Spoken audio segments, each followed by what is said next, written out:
Okay, good evening, everyone, and welcome, taking time off from your busy Christmas shopping schedule to come to our meeting tonight. This is a regular meeting of the Swanton Village Board of Trustees and the Town Select Board, Swanton Town Select Board, joint meeting tonight. And first item on our agenda is if you could please stand and pledge allegiance to the flag.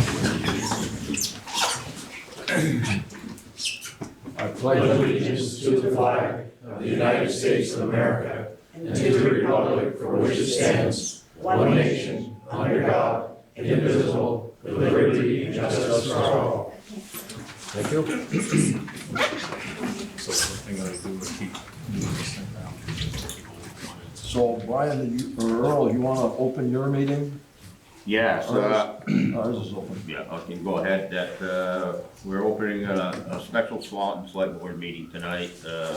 Meeting with the trustees to discuss the equity statement and also to jointly discuss the well, we want to redo the website, and we're going to discuss that option. We have a couple options already presented to us. All right, okay. And we will discuss that first, so. Get over it. Are there any changes to our agenda anybody knows of? We're up for an executive session later on. Yep. Okay. Okay, well, right at it, item number 4 on our agenda and the town's agenda, discuss and act on our equity statement for the town and village of Swanton. Both boards have been discussing this for quite a while, and the village and the town, if I get out of line here, you can correct me, right, Earl? So, I'll try. we have both discussed this and had lawyers check the inclusion statement that we're about to adopt, hopefully.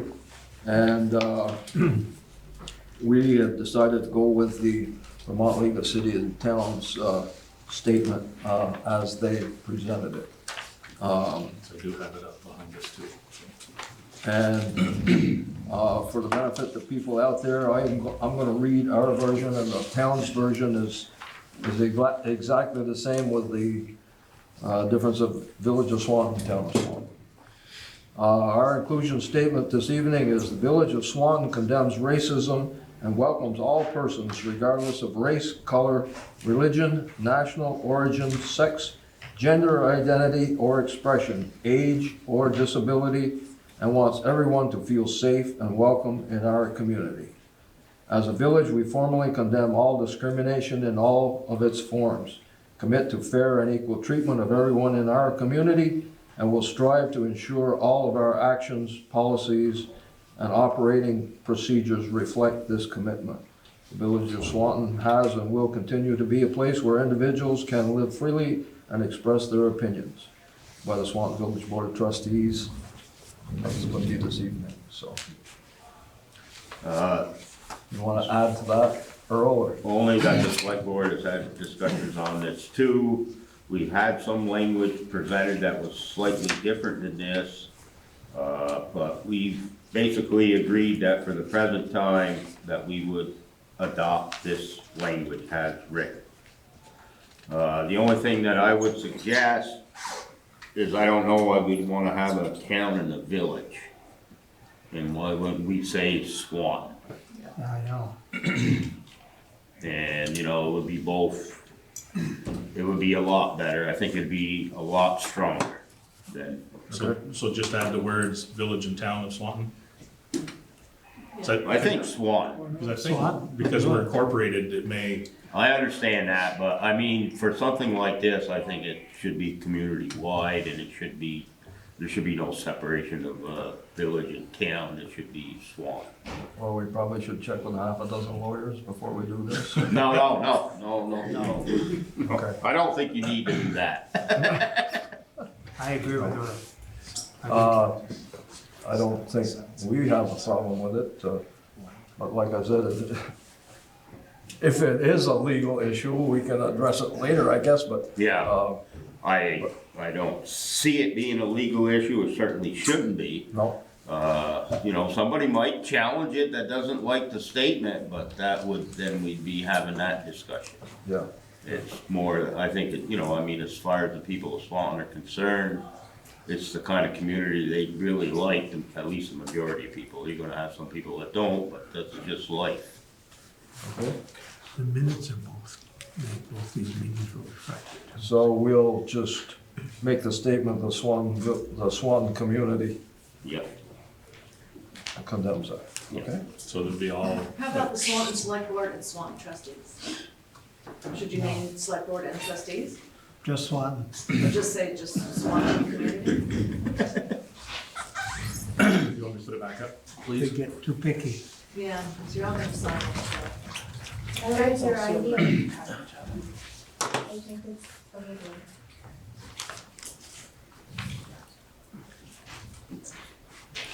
Any other discussion on this, or Now, Adam?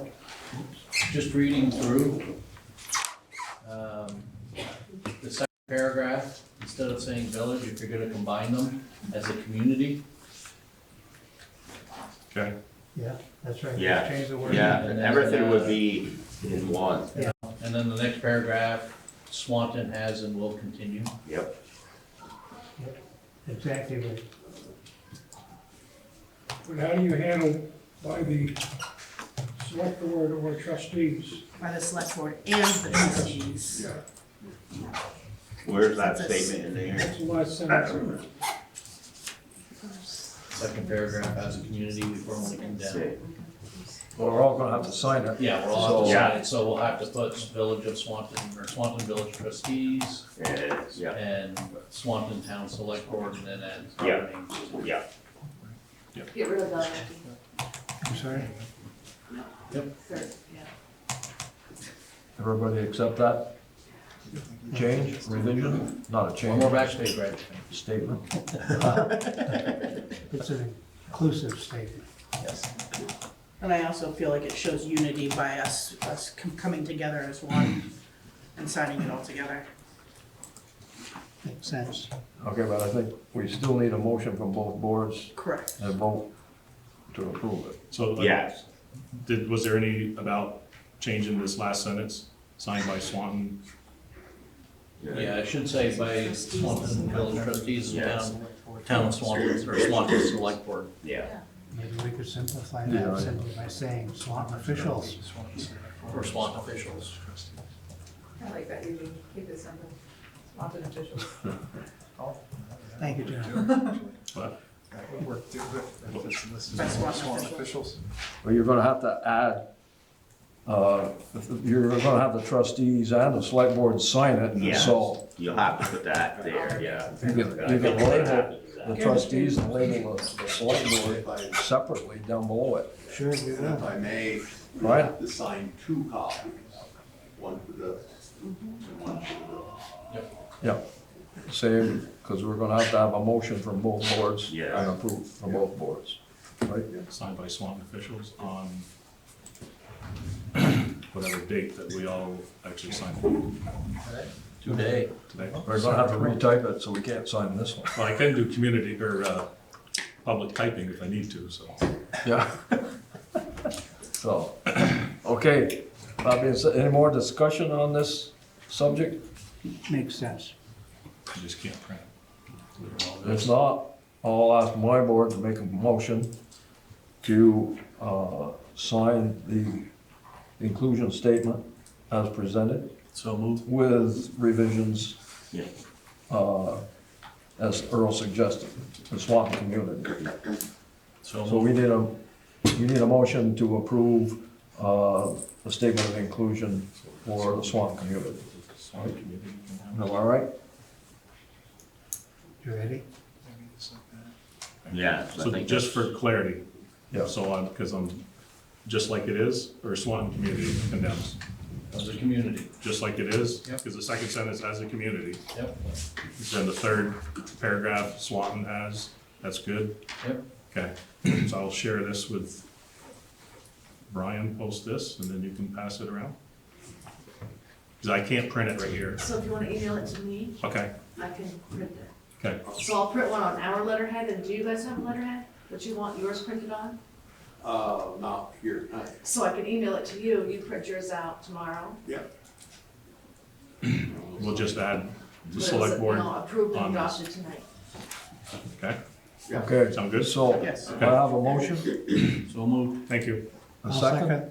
I'll second. I have a motion and a second. All those on my board in favor signify by saying aye. Aye. Might note that it passed unanimously. Thank you for that. So Earl, So what's the select board's, favor right now I make a motion, we approve it as presented with with the the, changes. with the changes? I second that. Any more discussion? If not, then all those in favor say aye. I, So it passed by the select board unanimously. good, great. Good move. So that being said, you're gonna change it around tonight so we can sign it, they're gonna sign it tomorrow? I'll have to email it to Diane, yes. Yeah, and I'll print it before you guys leave, have it signed, and I'll email it to Brian. Okay, well, is everybody clear on that now? Yes. Good.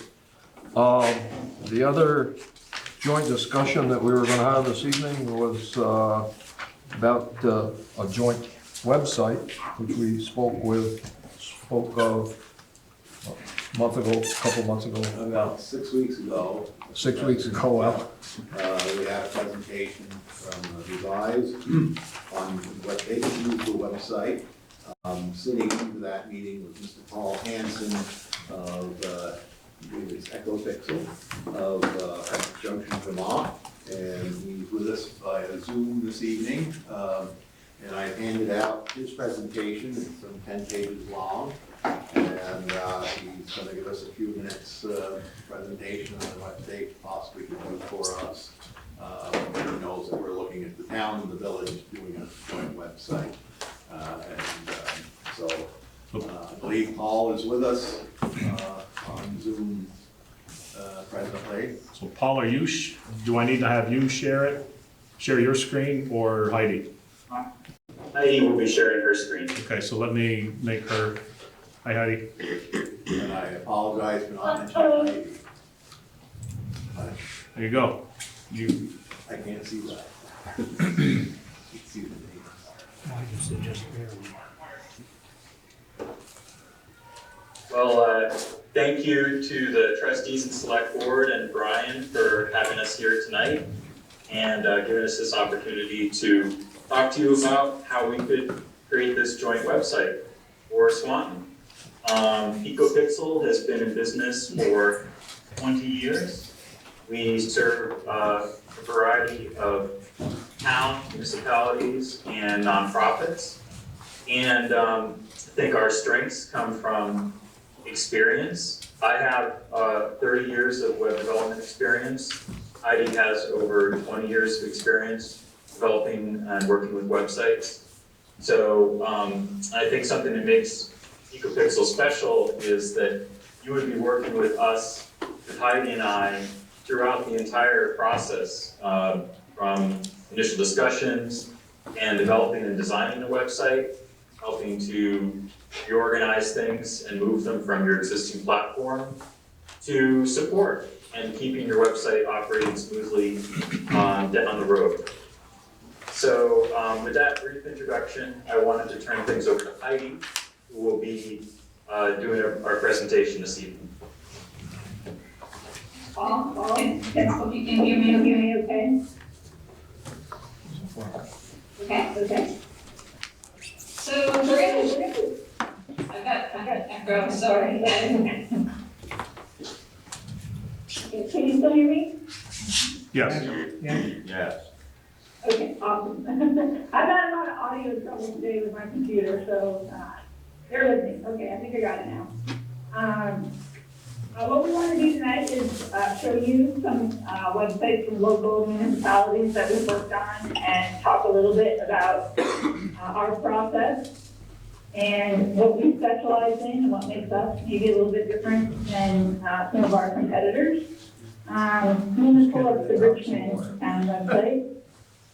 And what you can see, and one thing I definitely want to address is, I know you're considering a merger of your website, and we have some features within our site that make it a lot easier to manage multiple websites in one place. So for Richmond, this is the town website, and you can see their meeting calendar and their news. And we really focus on clear, clean design and organization, not crazy bells and whistles, but helping people just get to what they need on their website as quickly as they can. So Richmond also has a library that they kind of combine their websites. They're separate sites, but when you log into the back end, you can access both of the websites. And this means there's only one system to learn, and at times you can have editors cross-train. Someone could help, if someone was out that day and needed to do something on the village site, someone from the town site could step in and help. There's a lot of cost savings and just convenience and, not having to learn like a brand new system for every single aspect of what you're doing. We did a similar project with Essex Junction. So we just launched this site last week. And they wanted to emphasize a little bit more some colors, and we did some extra design for them that was based on their needs. Every customer has a little bit different priorities, and they really wanted a fresh look because they're now the city of Essex Junction, and they wanted things to look really different. So they also have this community-wide calendar. There's a little more added on the Essex Junction site compared to the Richmond site. But again, it's a multi-site in that their rec department we're able to repurpose the template in a lot of ways, but then the interface is so flexible that we can, like this looks like a similar website. That these are affiliated, but we can do a lot of different things with the design. So if we were doing Swanton, we could have different color navigation, and you would know that these are both Swanton, but one is village and one is the town. And just like, this is kind of more than you probably want to know, but on the back end, literally, you would have one website here and one website here, and then we can control the permissions so that if someone wanted to restrict to just certain parts of the website, this person only gets to access the village website, or even a board on one specific website. Like, we can narrow it down as much as you need. For Essex, the town clerk only needed to access the town clerk page. So it's kind of like, it can be as broad or as narrow as you need it to be. I just wanted to show you some of the nice features that we have on our site. And one thing that I can tell you is that we work with specific kinds of customers. We focus on municipalities, land trusts, conservation organizations, because when we build the same kinds of sites, we can get to being specialists at the sites and understanding like what do municipalities need. And they basically need like the same set of tools. There might be a special request here and there, but we like to build functionality that will serve, a broad group and then share that out. So we wanted to talk a little bit about the meetings. This is a meeting calendar on Richmond of all of their meetings. And you can click through to a specific meeting, and on the meeting page, our logic behind the way we design our meetings is we want everything in one link. So I don't want to have to go to all these different places to see the meeting, the agenda, the related files, and minutes. This meeting is happening tonight, so it doesn't have any minutes on there yet. But you can see they're able to attach all the files they're going to be going over in the meeting. And then the agenda, we open it up, and then you can see the text in the agenda with the Zoom link. And you have total control over what's going to go in the text version, as well as a PDF for people who like to access the PDF and print that out. And if I jump to a previous meeting, so here is the select board meeting from November. Their minutes don't exist until after the meeting, obviously. When they first post them, they come up with a status of draft. But then, once the minutes are approved, the next week or the next meeting, then you go in and you just put the date. So everything about this meeting is all in one place. It's a similar functionality with ethics. If you go to their boards and meetings. And each board has their own specific page where they can do as they need to do. We try to keep it really consistent, like we like to have like some information and then a blurb, the member list and like tell me a little bit about the meetings, a calendar for just the meetings of the development review board. And then their site features, and Richmond we're going to implement this as well. These subscriptions are whenever someone updates a meeting, like adds the agenda or announces the meeting, you can have an option in the back end to email the people who want to know about it. So you can sign up for these updates, and you can pick which ones you want to be updated about. And then you'll get an email when there's a new agenda, and it's depending on the selections that you made. Or they also have an option, they do a lot of news stories, so you can select news, and whenever a new news item is posted, you can also get an email about that. And they also, one of the things, the problem they were trying to solve is they get a lot of the same questions over and over again, and it changes at specific times of the year. So just quick answers is something that's really easy to edit. And depending on what's going on, if it's voting season or, whatever the issue is that you're getting a lot of questions on, you can just put those at the top of the list. So that was something we were solving for them. Let's see.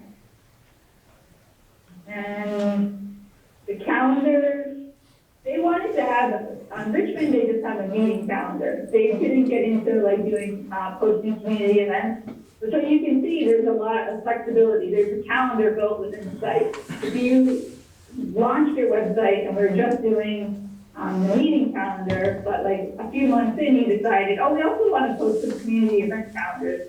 There's nothing to install. Like we could literally have that going in 10 minutes if you wanted like a new type of calendar. And you can sort the calendars by different categories, and that's what we're doing on the board pages is we're sorting them by the type of board. So this calendar just shows development review board. And you can make up any category you want and make a calendar. So there's a lot of flexible features in here. And the other point I definitely wanted to make while I have the time tonight is about accessibility. That's another thing that is different from our competitors. Not that they don't do accessibility, but we do accessibility with every step that we take. Like that's what we're constantly thinking about when we move your content into the new system. It's really easy to just move the content, drop it, and leave it there and say it's in the new system. But we're going to be going through each page and looking at the page structure and making sure that your headlines and your images and your things are ADA compliant as we transfer it over. And maybe you can tell just by seeing these couple of sites that we're thinking about accessibility with everything that we're doing. You see the fonts are a little bit larger, and there's like very high contrast on our colors between the darks and the lights. Because some people have a hard time differentiating when there's not a lot of contrast. So that's another differentiator for us is that we're focusing on accessibility throughout the process. And Paul mentioned it earlier, but I think it's a really big benefit that the people who are building your site are actually going to support your site. And part of my job is the content moving from one site to another, but I also do a little bit of design, and I focus on information architecture of your site. So you've had your existing site for quite a while, and then you need to like take a fresh look at it and see like how can we regroup things, and how can we have our menus not be so overwhelming, how can we group things together and maybe there's some things we don't need anymore. There's a significant part of the process is evaluating the content and restructuring it so that it's in the most logical, user-friendly way. So that's a lot about what we do, and I also do support. So after we build your site, I'm very intimately knowledgeable of your site. Probably I've been on every page, and it really helps us doing the support too to know the next site so well. So that's about all I have right now, and I was looking at some questions.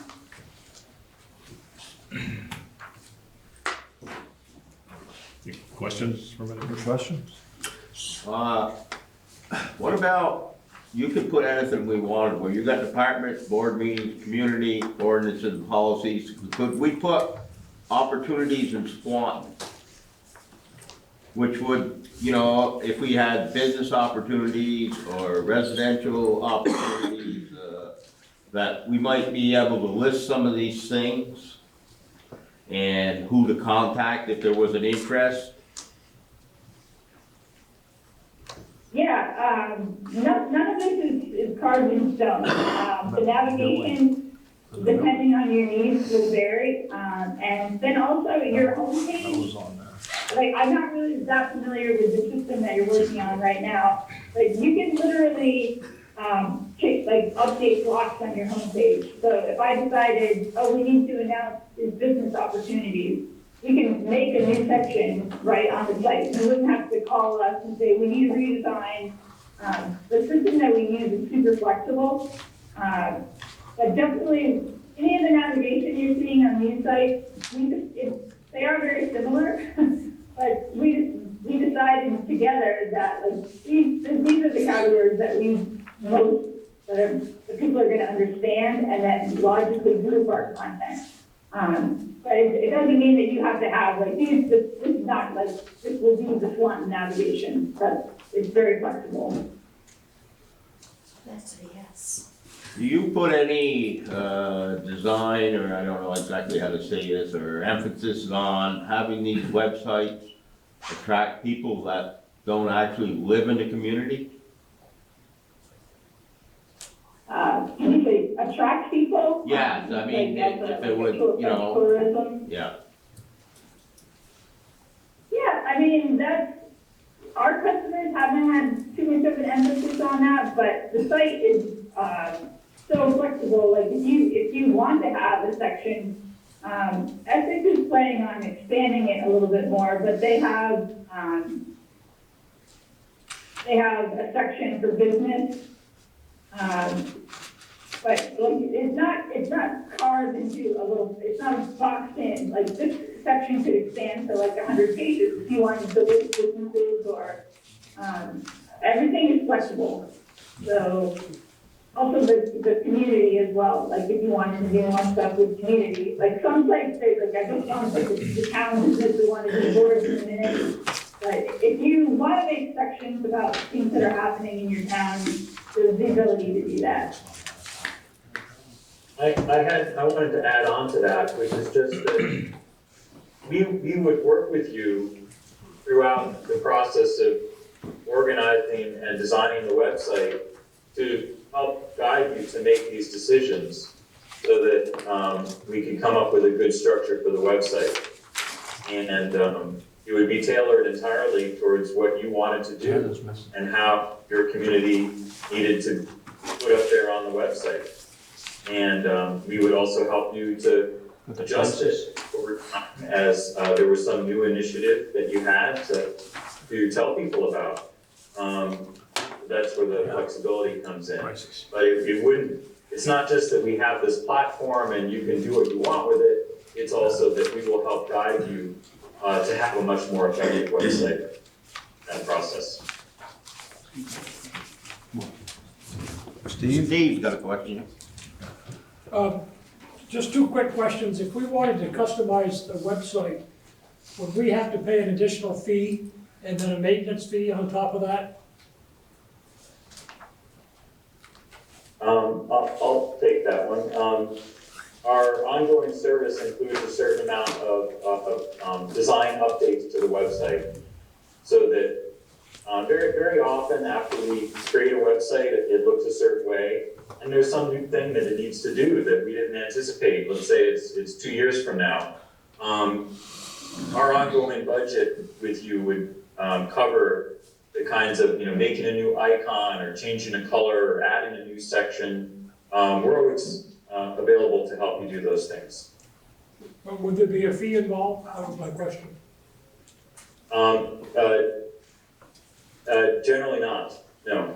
Okay. All right, my second question is, do you have an in-house protocol so that if somebody calls from the town or from the village, that you will respond to them within hours, or so that we aren't sending a question to you and then sitting on our hands for 3 or 4 days waiting for an answer? We are really fast. We back to people within sometimes minutes, but certainly the same day, the same business day.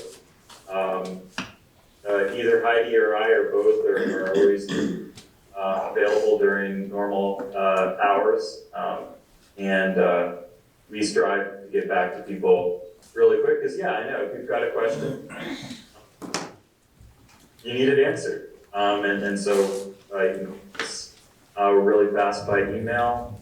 Even built into the back end of the website, there's a button you can click, you can chat with us, or look up, we have a whole documentation website that we've created with videos and other specific information. So really accessible for support.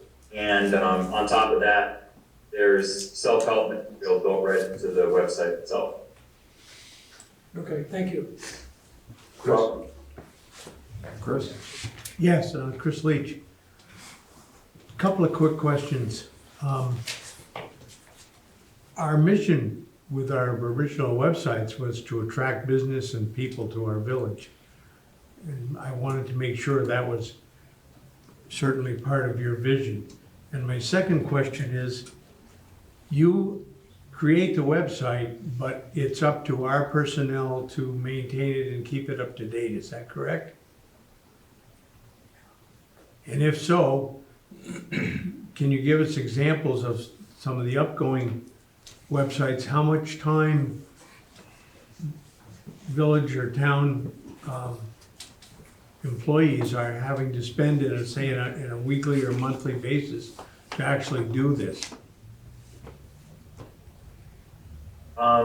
That's a good question. So to cover who does what as we work together, we provide the platform and all of its kind of underlying administration and operation. We provide support and hosting and backups, and firewalls, and security. And our goal is to empower you to edit your own website and to make that as easy and effective as possible. So I guess in terms of like how much staff time is it going to take, you already have staff spending time edit the current website to get things up there, to post meeting documents and that type of thing. So with the new website, it should be easier and they would be able to do more without having to ask for somebody else to do something. Like it's not technical in any way. Everyone who works on our system and edits their website, they're town clerks and town managers, and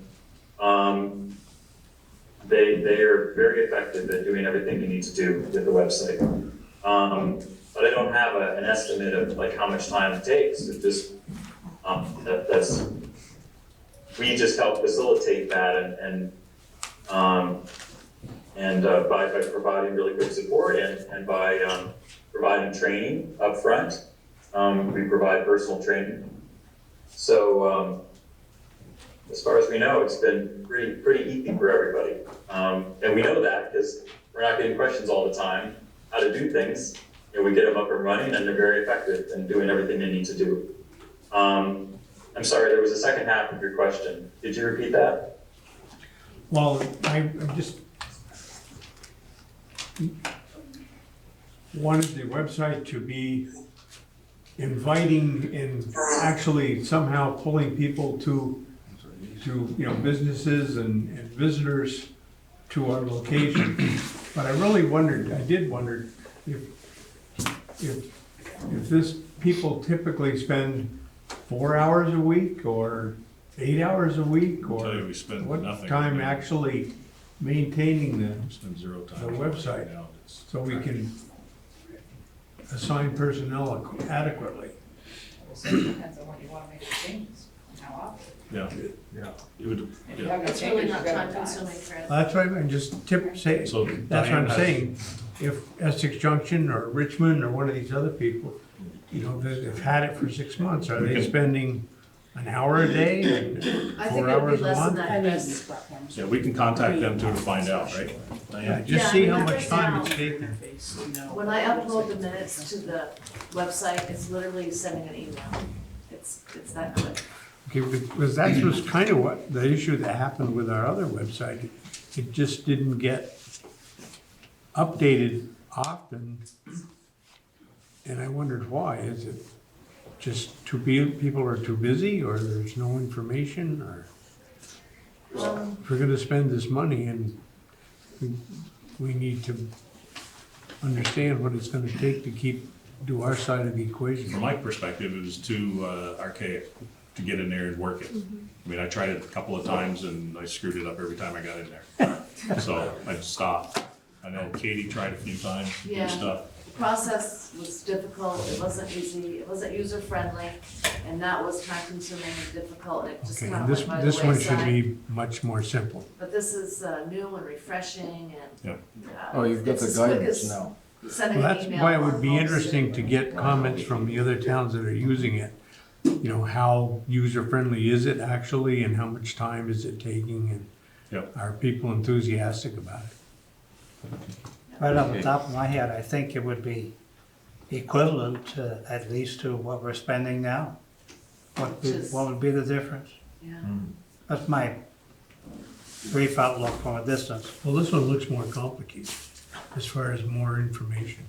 Well, I'd like to ask Brian that same question because he does our website work right now, or most of it. Our website, and the word is chaos. I didn't even know that happened.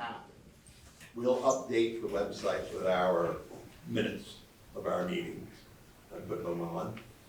I got an email today from a resident over the weekend. They emailed me, it's out this morning. They said, well, there's a problem with your minutes page. It's all messed up. And I go, and I look, and lo and behold, it is.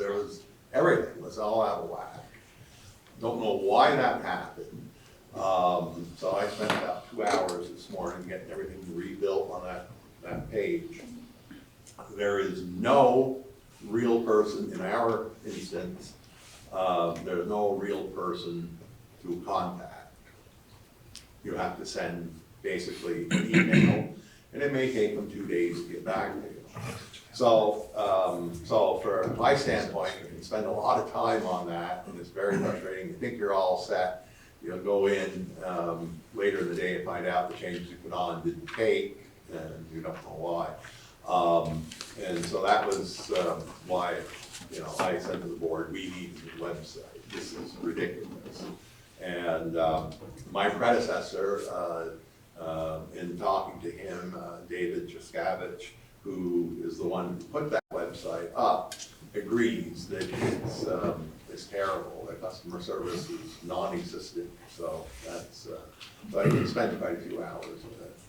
Comment, Nicole? Oh, I do. So as somebody the rec department has their own website, and one of the great benefits about the software that we use is it is very user-friendly. So you're just picking certain interfaces to put information in, and then the program will put it right where it needs to go. And that's, I think, the benefit of using a company like this is they're going to help us create, whether it be this or the other company, help us create what we envision is going to sell Swanton. And it sounds like they'll take, by reading their notes, they'll take our information, from what we all want to see. And then the user interface, if you could scroll back to your user interface page for me, please.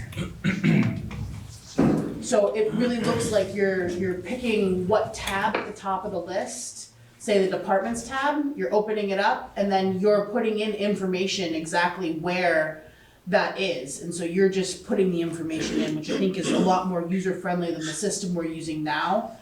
And or I'm not familiar exactly with what system you guys are using, but I think that the ease of access using the interface like this makes it incredibly user-friendly.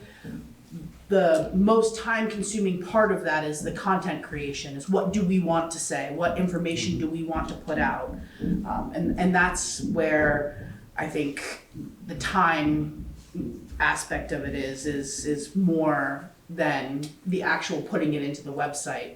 Because once everything has been designed and put up, you know, it really looks like in this particular program that it's just easy to go and put the information in, and then they have it organized for whichever we've decided to begin with. Yeah, I can either ask them, but I'll ask Nicole because she fixed my computer. So Nicole, what you're saying, you could go in where that government section is right there, Correct. and you could just delete a line and put something else in there. Sure. Right on the edit button, That's right. and scroll down if you wanted to change your font or if you wanted to make something bold. Each one of those little buttons has, you know, a specific thing. If you wanted to add a hyperlink or edit or paste something, you could put in a tablet, bullets, stuff like that. Now, I'll ask this question back to Brian again. You can't do that now. No. Not as Very- simple as. Not And you. No. simple as that. That's why we're looking at a new one. Yeah. So I think I really believe we'll probably end up putting more information out in less time. Yeah. Yeah. Adam? Question, Adam Paxman. On the Richmond and the Essex Junction websites, they had drop downs for other organizations. Are those organizations required to have a website already, or is it incorporated into this?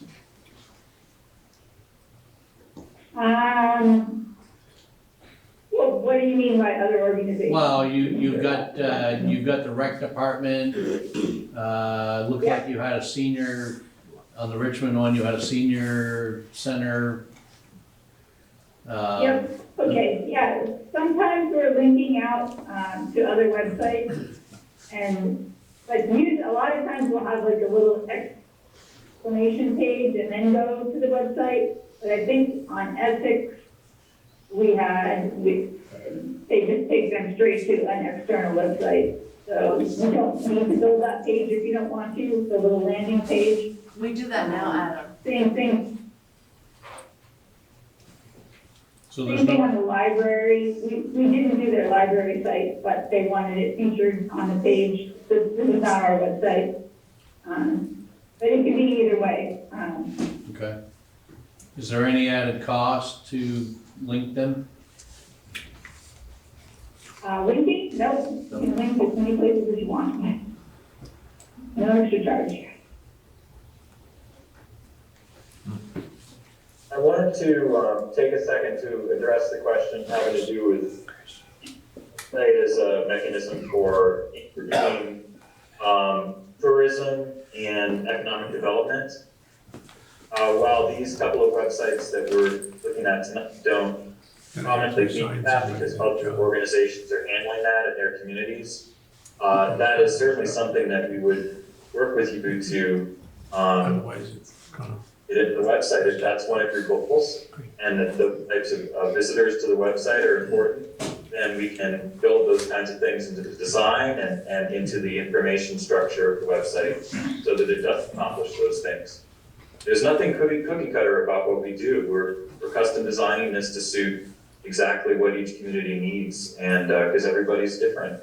Every place is different, every place is special, so we would be doing that for Swanton. Our counters, I guess, website hits, are those obsolete now or outdated? So we would know how many people have come onto our website in a time frame?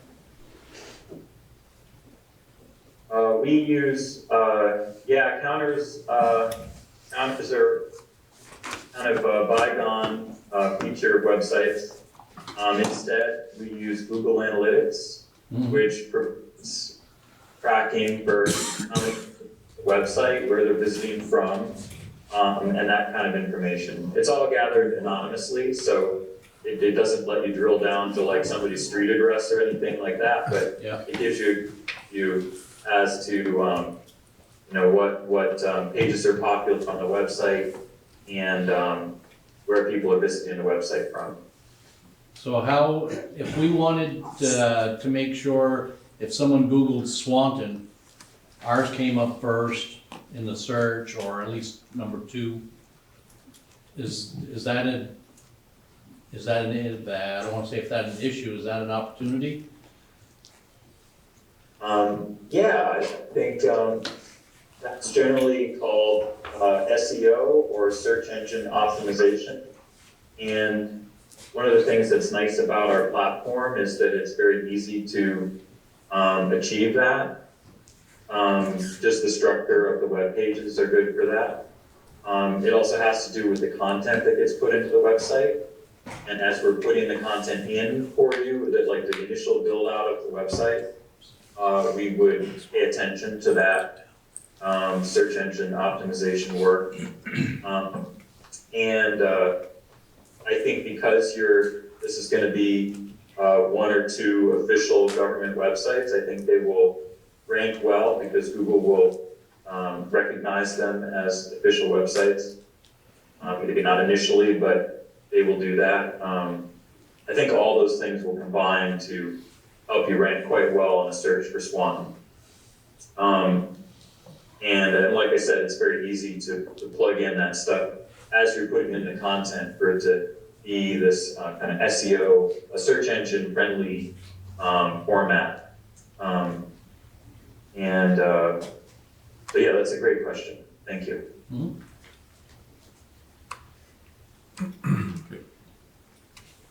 Anybody else? I got one more question.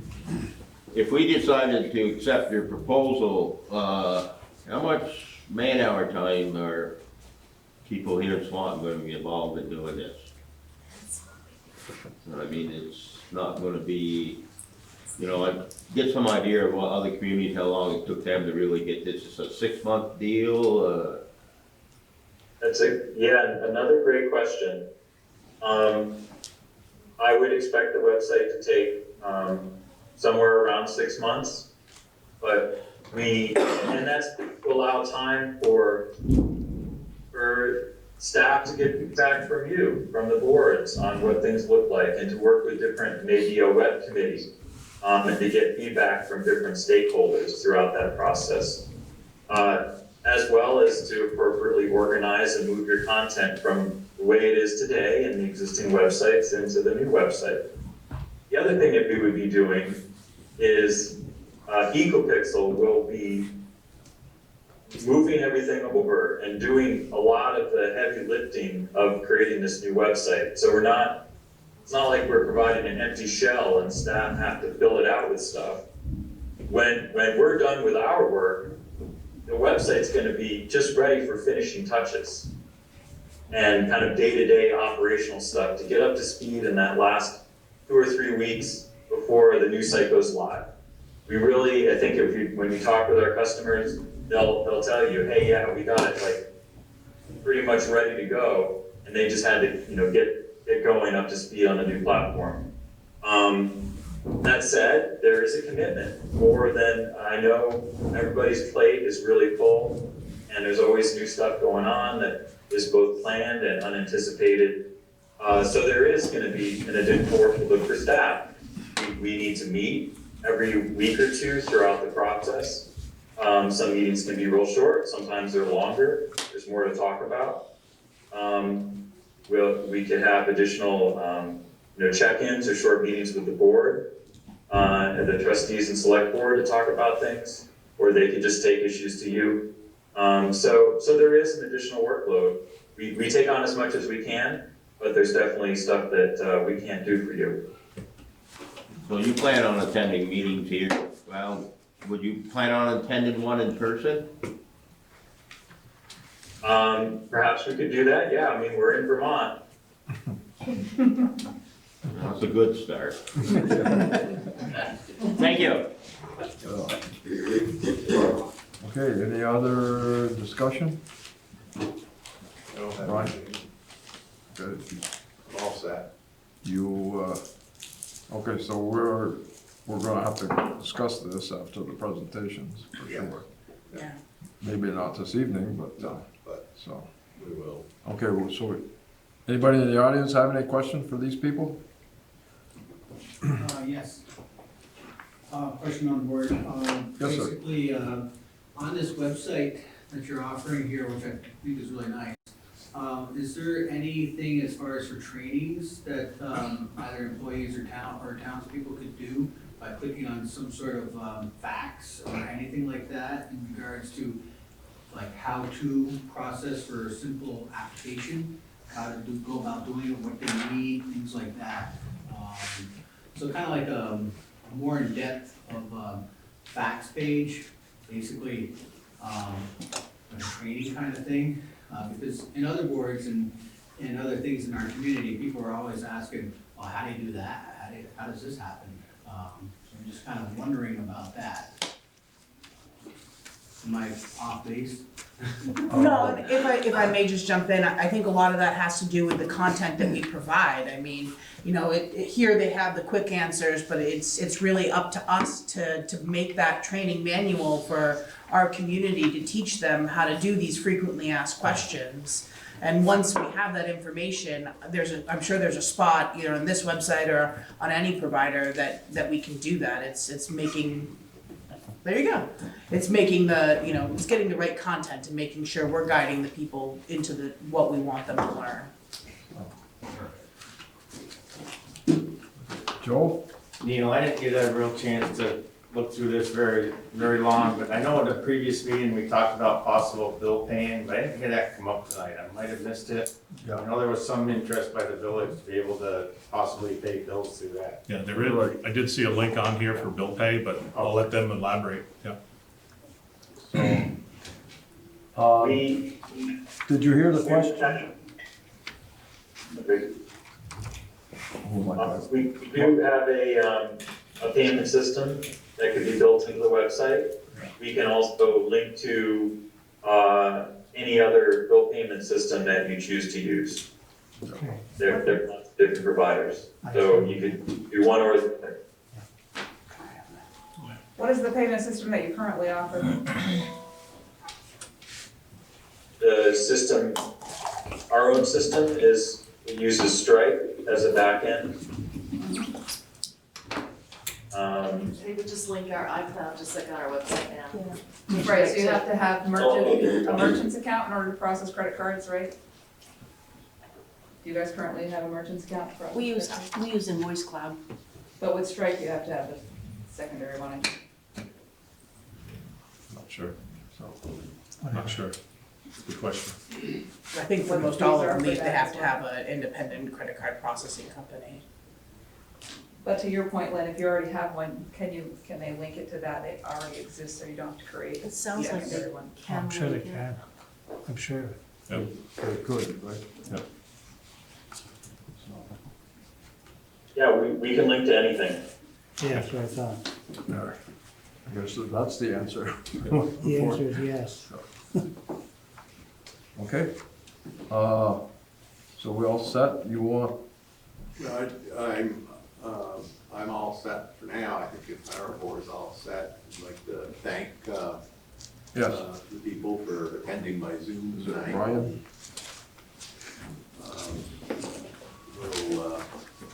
I believe you, Paul, just one quick question. As you had, in your presentation, you had emailed me, and there basically price list, and that's still pretty close to what we're looking at for Paul.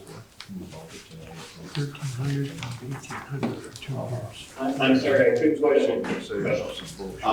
When you had emailed me the proposal back a number of weeks ago, in the tail end of that was the estimated, the year one total and year two total for dollars. Those numbers still fairly accurate? Yes. Yeah, okay, thank you. $13,000. I'm glad you brought that up, Brian, because I forgot that. Now, on that, are we gonna pay a yearly fee Yeah. for you to be available to us? Or is it gonna be on a has-used basis? It's just an ongoing fee for us to operate the website and be available to you. How much is that? That's at $1,800? I don't have the proposal in front of me, but it's the ongoing cost That's what, that's recurring. Correct, unless we decide that we'd like to add in the optional French translation. It would go. okay, all right. Thank you. Thank you. Okay, we all set, I guess? Yep. We'd like to thank you for giving us a presentation this evening. And we are gonna have to put our heads together and go over your information, and we'll be in touch with you, so. Okay, Thank you all so much for your time, and we'd love to work with you. okay, thank you, and Merry Christmas. Thank you. Merry Christmas. Okay, next, I think I'm gonna change the schedule around a little bit here. You people don't have any more business with us tonight, except Nicole has something to say, so I think I'm gonna let her have the floor for a few minutes here, so she doesn't have to stay. She was gonna come in under public comment, but we got all our business to take care of first, so. I appreciate that, and so I'm does gonna my move family. Before we move Oh, on, boy. just to finish up on this website, does everybody have a copy of the first proposal we listened to? I think we should each get a copy of that and then take a look at this, and then we, maybe after the first of the year, we're gonna make some kind of decision. Right, I agree. I've got So stuff at home. everybody's got the first? No. Can you, I'll send it out. can you resend it? Yeah, because Bill's gonna be. Yeah. Okay, Nicole? So thank you for considerations to my family. So one of the things that we had talked about a little bit is about marketing our community. And I've had the great opportunity of, I'm sorry I didn't bring it up for the audience, but please stop in at the rec department and I'd love to share them with you. One of the things that we've had the pleasure of doing at the rec department is working with a communications intern and working on marketing our recreational assets. So I'm gonna just hand out this nice little pamphlet that she helped me put together as her end project with me. Of course. Actually, I do have a few extra. And I just wanted to share that with you because as we continue on talking about the website and or the plan for our community to move forward, one of the things that we need to take into consideration is anybody in the audience like one? Nice.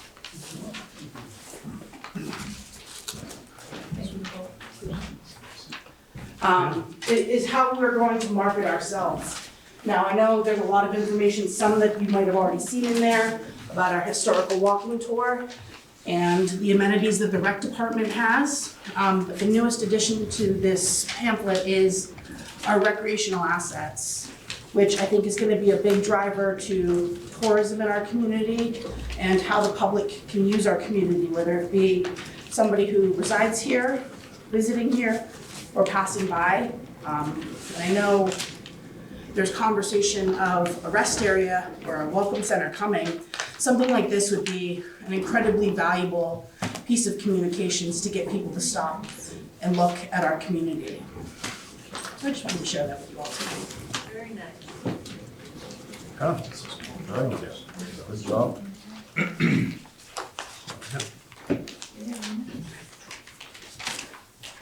And if there's any feedback or if you see any errors, please let me know. I'd love to make sure they get fixed accordingly. Okay. Any comments, Joel? Are we just gonna are you gonna do public comment early then? Is that, Uh, two boards break up, is that right? We can, Ah, so, I think we do. so, anybody have any questions for Nicole? Thank you. Good job, so, Thank you. anyway. Okay, so, well, I guess we might as well keep going with public comment at this point. Joel? Speaking of recreation, and I don't know if the trustees or the select board has heard, but we did get the grant for the LVRT parking area. Very substantial amount of money the state gave us, being matched with a certain amount of the ARPA funds from the town, but we haven't got the specifics to move forward yet for the design and construction, but we've got the full amount of money, so we will have a parking area there within the next year or two. I'd like to have it by July, but because it's federal money, there's a lot of restrictions that it's not gonna happen. Yeah, Yeah, okay, so I just wanted to that's pass that great. on. Could I Good ask news. where Good the news. LVRT parking area? It's gonna be on Robin Hood Drive, right at the end of the Laurel Valley Rail Trail. Okay. Good spot, yeah. Now that Joel has started, yeah. Good job. Thank you, Sandy. Now that Joel started, any other public comment? I have one. Sandy? Thank you. So I mentioned this to the select board, and I'd just like to mention it again tonight. It's the new program that the governor is launching along with Susanna Davis, and I know that Bill has worked with these people, and he knows all about this program that they're launching. It's called Ideal. And it's not an either or.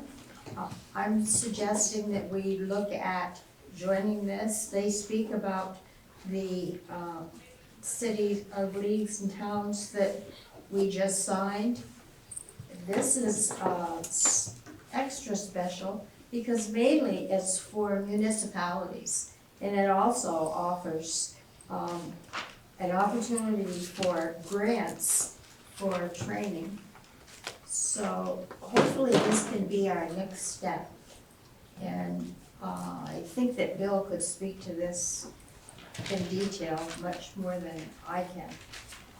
And I want to thank you all for passing the statement that you did tonight. Okay, thank you.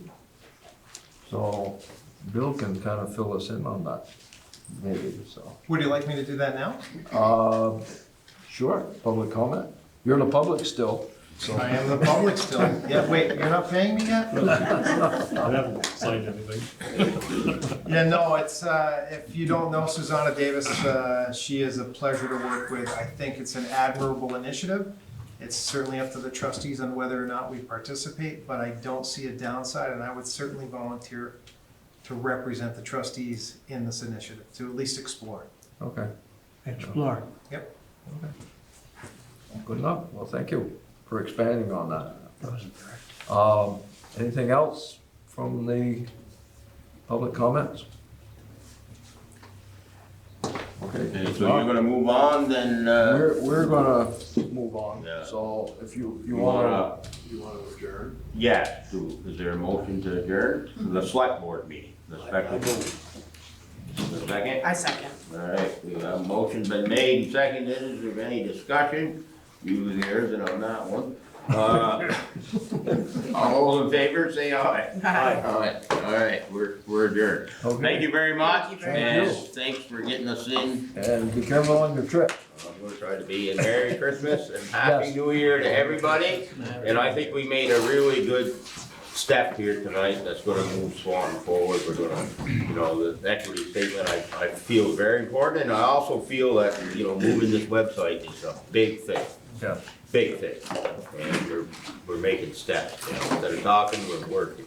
Like Ron said, Swanton on the move. Yeah, Thank you, everyone. all right, thank you. Thank you. Night, Steve. So next up, we're going to have Aldrich and Elliott, or I think Wayne Elliott is waiting for us. Yeah, Wayne and Jeff, you guys need to share a screen, anybody? No, we don't. Okay. So go ahead whenever you're ready. Yep. Welcome, Wayne. Go ahead whenever you're ready. Geez, French, I thought you had this. No. Sorry. It's gonna be your last hurrah. I could pull your email up here. Let me just check it out real quick. That's fine. So, I've got Jeff Lewis here with me tonight. This is really the next step, the next phase of the wastewater treatment facility project. Recall, during COVID here, a little bit over a year ago, we did the study, we did the pilot testing at the treatment plant. So this project is really to move the village forward with the upgrades of the wastewater plant to enhance, to build the phosphorus and cements and filtration plant. So tonight, part of the consideration is the state clean water planning loan application. There's kind of two different activities here. We put a draft engineering services agreement together, and that includes all the engineering, includes the permitting, to get you to the point where you're ready for contract documents, ready to go out and bid. So that's been reviewed, it's been submitted to the state for review. They review the scope of work, they review the asking hours to make sure everything's appropriate for the project. And then separately, this is really the request for the planning funds for the village. And the good news for this program is that the village qualifies for 50% subsidy here on the application amount. So if you go over to page 2, the amount requested for this loan is $298,800. That includes the engineering. It also includes allowances for which are eligible reimbursable costs for the asbestos lead paint inspection, legal, and also permits. So the way this program works is when the planning loans approved and we start work on this, the village is reimbursed for the costs incurred on a monthly basis, and then ultimately what happens is all of these costs can go into the future bond loan and go to that point, and we're looking to secure the funds to the construction phase. So Wayne, this is the step 1? Step 2. Step 2, okay. I'm sorry, it does include some stuff when passed, but primarily the step 2, which is the file design component. Okay, for those two, that's the 289,300. That's correct, yeah. Okay. Yeah, and just to explain a little bit why that number, that includes all the disciplines, when we get into something in the wastewater plant, we've got, civil site, there's process-related work.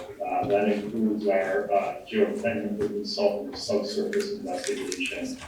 And includes our structural consultant to work on the design for the foundations, the architectural component, there's a new building up there. It includes this mechanical, so the heating and ventilation, and last of all, the electrical control piece. So it was a fairly large project for a project of this size. And then there's some other related work in the existing treatment facility that's included in the project scope. What's your timeline for the bond vote? Well, that's up for discussion. That's only going to be up to the village here. Best case, we would shoot to go to construction in 2024. By starting the engineering now, this allows us to be ready to go out and bid later next year. We're trying to get a little more of a jump on things. We are going to have to comply, but the village is going to comply with this project with the DAVO, which is the Build America, Buy America requirements, and we're still dealing with some of the supply chain issues, so try to get it out at a favorable time towards the next year. Okay. When you're looking at the heating and ventilation aspects of it, are you gonna be looking at environmentally friendly aspects like heat pumps and source products that are not diesel or gas or propane or oil? Where there may be grants available to help offset some of those costs because the state is all about electrification right now? Unfortunately not. There's not a lot of promotion. This is gonna be a relatively minimal process structure, so not too much we can do. The space would be heated, but we just want to basically keep it a little bit up to keep things from freezing. It's really like not an occupied, the kind of typical building space that we would think of. Yeah, the office spaces already have a heat pump in it. in the wastewater plant. Good. The cold storage, we don't heat it at all. Matter of fact, we try to keep it Cold cool storage. because the sludge does accumulate some heat.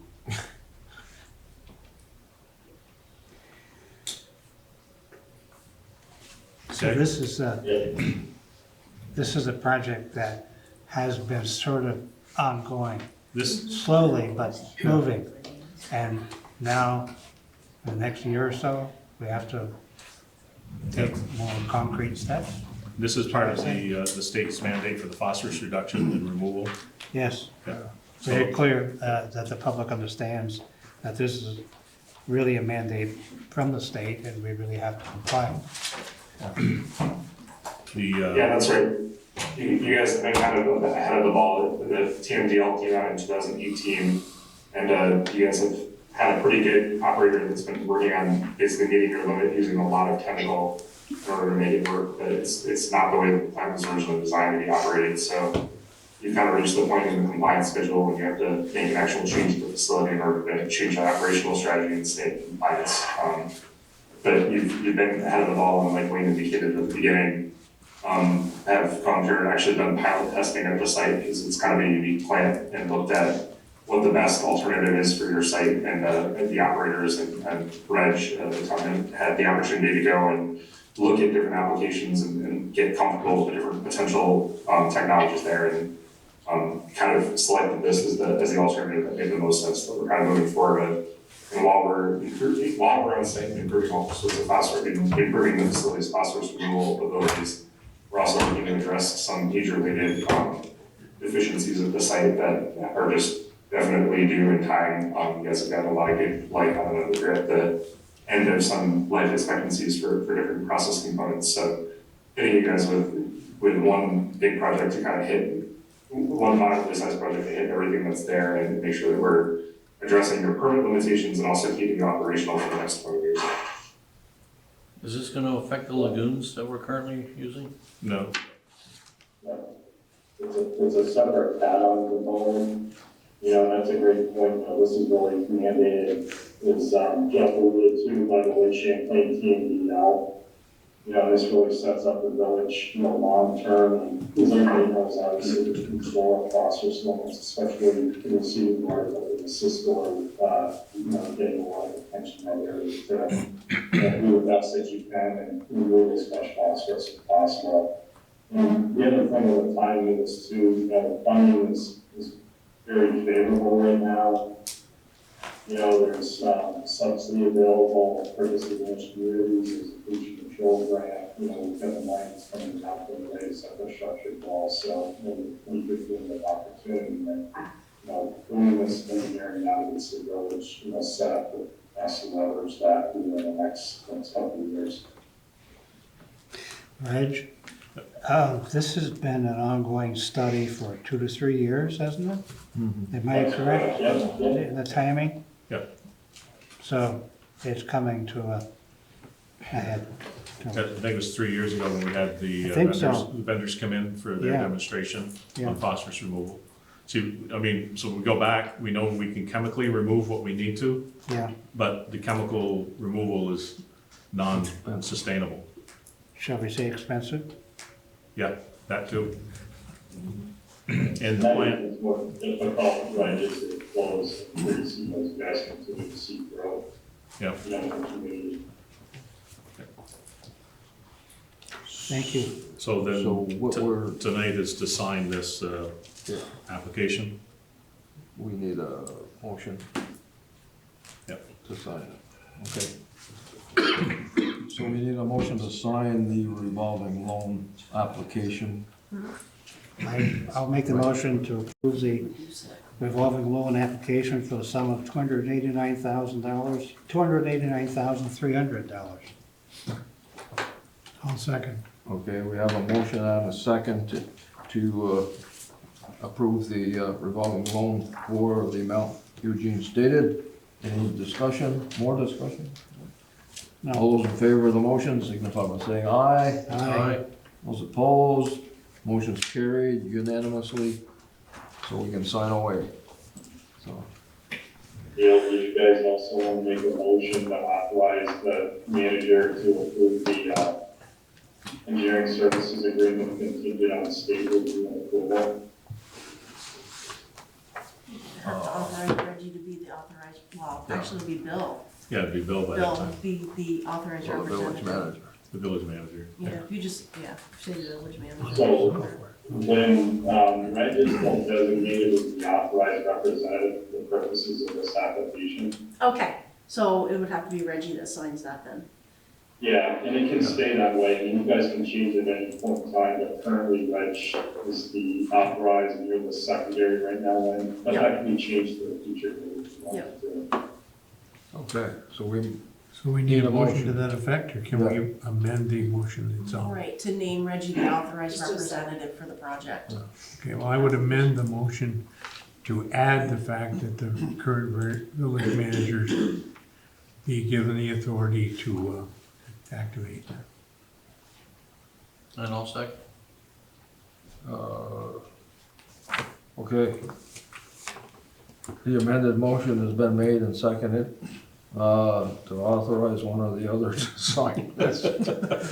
Anyway, all those in favor of the motion signify by saying aye. Aye. Those opposed, okay, one or the other can sign it.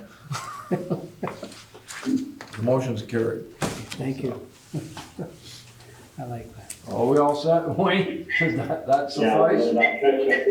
I'll pitch up with you here tomorrow, but this has to be submitted on the A&R online, but we'll work through that. Yeah. in a couple of weeks. Yeah, right, Okay. right. He's ready. Okay, so that, He's okay. ready. Give him all. So we'll sign that, I'll sign this. Is it just my hearing, or just? No. All that's all jumbled up, and I really can't make sense of what it says. It's not just your hearing. Okay, we all set? Yeah, I'll adjust the options on this later. Huh? I'll adjust the options on these things later, but Yeah. get more, less bass and more treble. Perfect, well done. Well, Is Elizabeth gonna call in tonight, or are you just gonna speak for her? I think I'm gonna be the one speaking for her. She sent me some Okay. speaking topics about the rib. Yeah, Yeah. okay, happy holidays. Happy You holidays to you. Take care. so, that's gonna, well, that's coming up soon. but- Yep. Merry Christmas, Sandy. Same to you. Thank you. So, let me see, so we're all Yep. set with Wayne? Yep, we're all set. Okay. So Thank you, we're, Nate. thank you guys, and, Merry Christmas, Happy Holidays, so. Thank you. We'll see you next year for sure, Yes, definitely. so. Okay, moving right along, back to item number 5, approve and accept the minutes for our Monday, November 28th, 2022 meeting. What's your pleasure with our minutes? I would make the motion, we accept the minutes for Monday, November 28th. And I'll second. Okay, motion's been made and seconded to approve and accept the minutes from Monday, November 28th. Any discussion? All those in favor of the motion, signify by saying aye. Aye. Aye. Those opposed, motion's carried unanimously. Item number 6, approve and accept our village warrants through Wednesday, December 7th, 2022. I move they be approved. The second, I'll second. the motion's been made and seconded to approve and accept the village warrants through December 7th. Any discussion? One question. One question, good. Number one, warrant 113. And it is 86048 Jack Farrelly Company. That was the insertion valves. Thank you. Jack Farley? Farley, Farrelly. Yeah, Farley, sorry. I didn't recognize Farley, but Farley, yeah. Okay, any more? Nope, that's all I had. Very good. All those in favor of the motion, signify by saying aye. Aye. Those opposed, that motion carries unanimously. Now the big one for this evening. Elizabeth Nance had a report. I hear, right, Reg? Yeah, I have the report, but, I mean, we have in the minutes a resolution. I don't think we need a resolution. We had the public meeting. Yeah, we did. So I don't think we need a resolution, but, So, so basically, sorry. Get back into this. So basically, the contaminated soil that were placed out front that were covered up in plastic has been removed. That's all taken care of. The Department of Environmental Conservation is finishing up its review of the Phase 2 report from KAS, and they'll have a call with them at the end of this week to discuss that. We're also working with KAS on a proposal to manage the asbestos abatement. In the meantime, the grant agreement, which will offset 80% of the cost, is being finalized right now. Asbestos abatement is expected to be completed by the end of January, and we do not need to go out to bid to satisfy requirement. Do we need to go out to bid to satisfy requirements for both the village and the grant agreement? That was a question. I think, didn't we look at the asbestos? No, that was with the demolition. Nobody would bid on but one person. So we need to follow up with that. David Shea, the demolition guy, is in the loop. He expects that to have the demolition completed between late February and mid-April. Much of it depends upon the weather, because ideally March would be the best to get that done. And the archaeological assessment report has been finalized. We know that there was evidence of pre-contact in the north end of the building, but nothing has been found that should hinder demolition. And she just told me to get off my butt and look at that grant agreement. So. She told you? Yeah, she told me. There is something on the grant So what do agreement we I have need to to do to sign. get that grant agreement? I need to get off my butt and look at it, sign it. So you're the authorized I am, signer for that? still. Okay. And I remember seeing it, and it has been on my list. Yeah, okay. But they didn't specify in the archaeological dig what No. they found? Just pre-contact. Beer bottle, or arrowhead? Not sure. Okay. Okay, thank you, Reg. Thank you.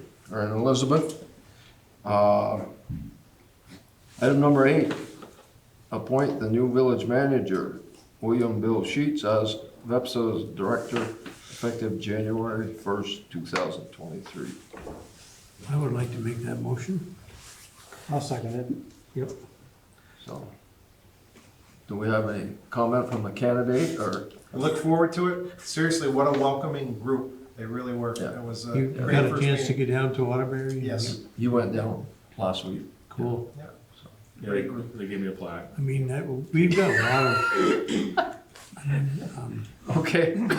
Motion's been made and seconded to appoint Bill Sheets, VEPSA director, effective January 1st, 2023. Discussion? No. All those in favor of the motion signify by saying aye. Aye. Those opposed, congratulations, Bill. Thank you. We just need to have a copy of the minutes or something notifying VEPSA of the change, even though they know they need something in writing, so. Diane can probably, once the minutes are typed, Okay, send those down to VEPSA. okay. Good. Now, this is what, we've been waiting for this one too. When discussion of 2023 draft budgets with Lynn.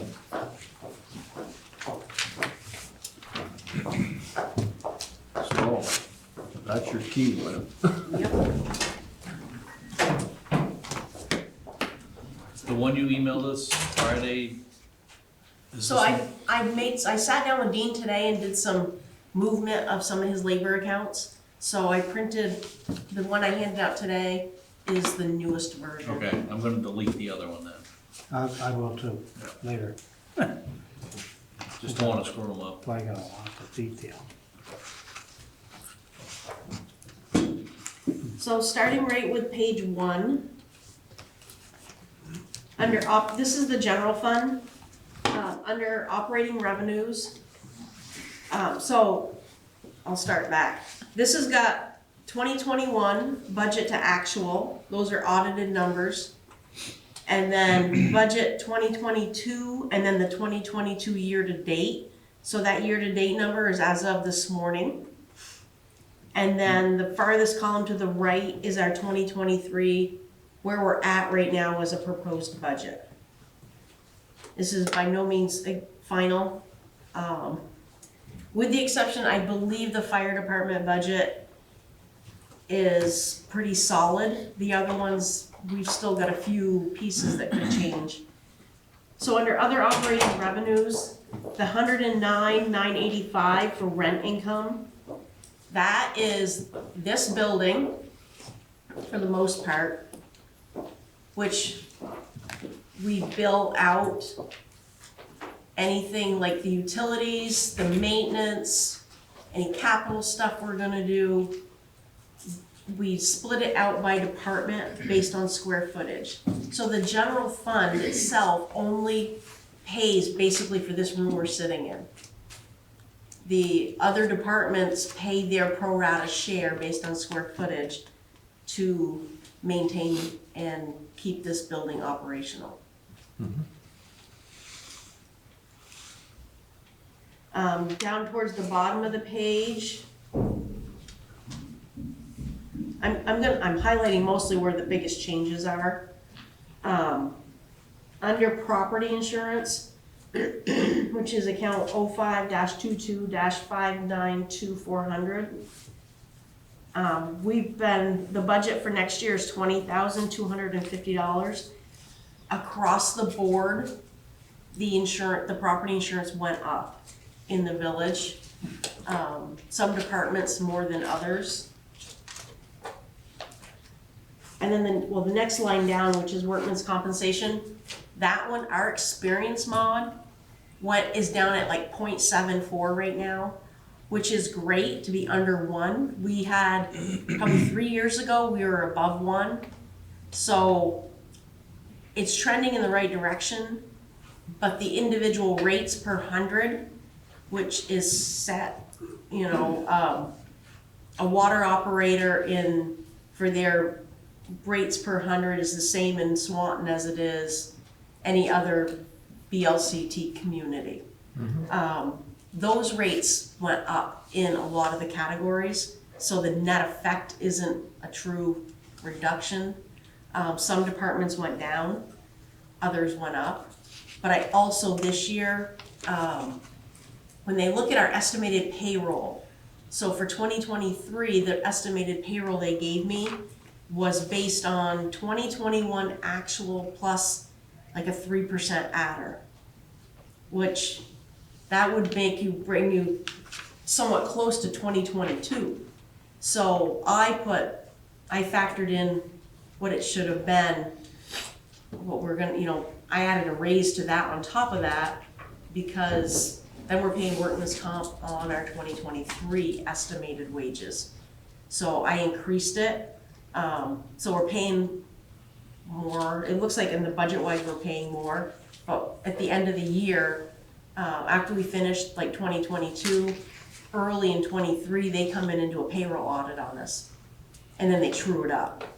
So if you short the wages, it catches up. So because we've had some significant changes in pay rates in the last couple of years, I changed my estimated payrolls when I did the insurance renewal.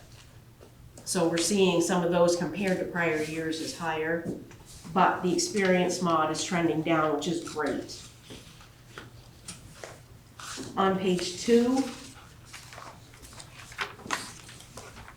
I just want to highlight plant maintenance, which is about halfway down, which is 05-22-593-505.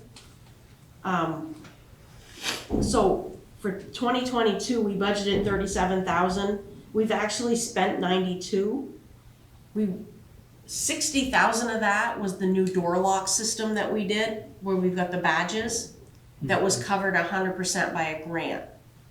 So we show the expense here, and then I've got grant revenue up in the revenue side, so that washes. So we really aren't truly over budget in that line item by the 54,000. And then we budgeted 34, almost 35,000 for 2023. And it's the same as your normal maintenance, and then, some painting, doing some other, like, maybe some work on some of the floors, in the building. I mean, this is an old facility, and, it costs to keep, to try to get it up to speed. And then down about 4 lines, we've got maintenance of lawns and park labor. In 2022, we budgeted $50,350. We only spent $35,000. So that was one of the line items that Dean and I discussed. We brought it up to $38,445, and he used the difference in some of his in the highway department. Basically, what we moved out of his labor here, we moved over into the highway department because they're using it. When we budget, it's based on our best guess, and then as they work, we charge their time out to where they actually work.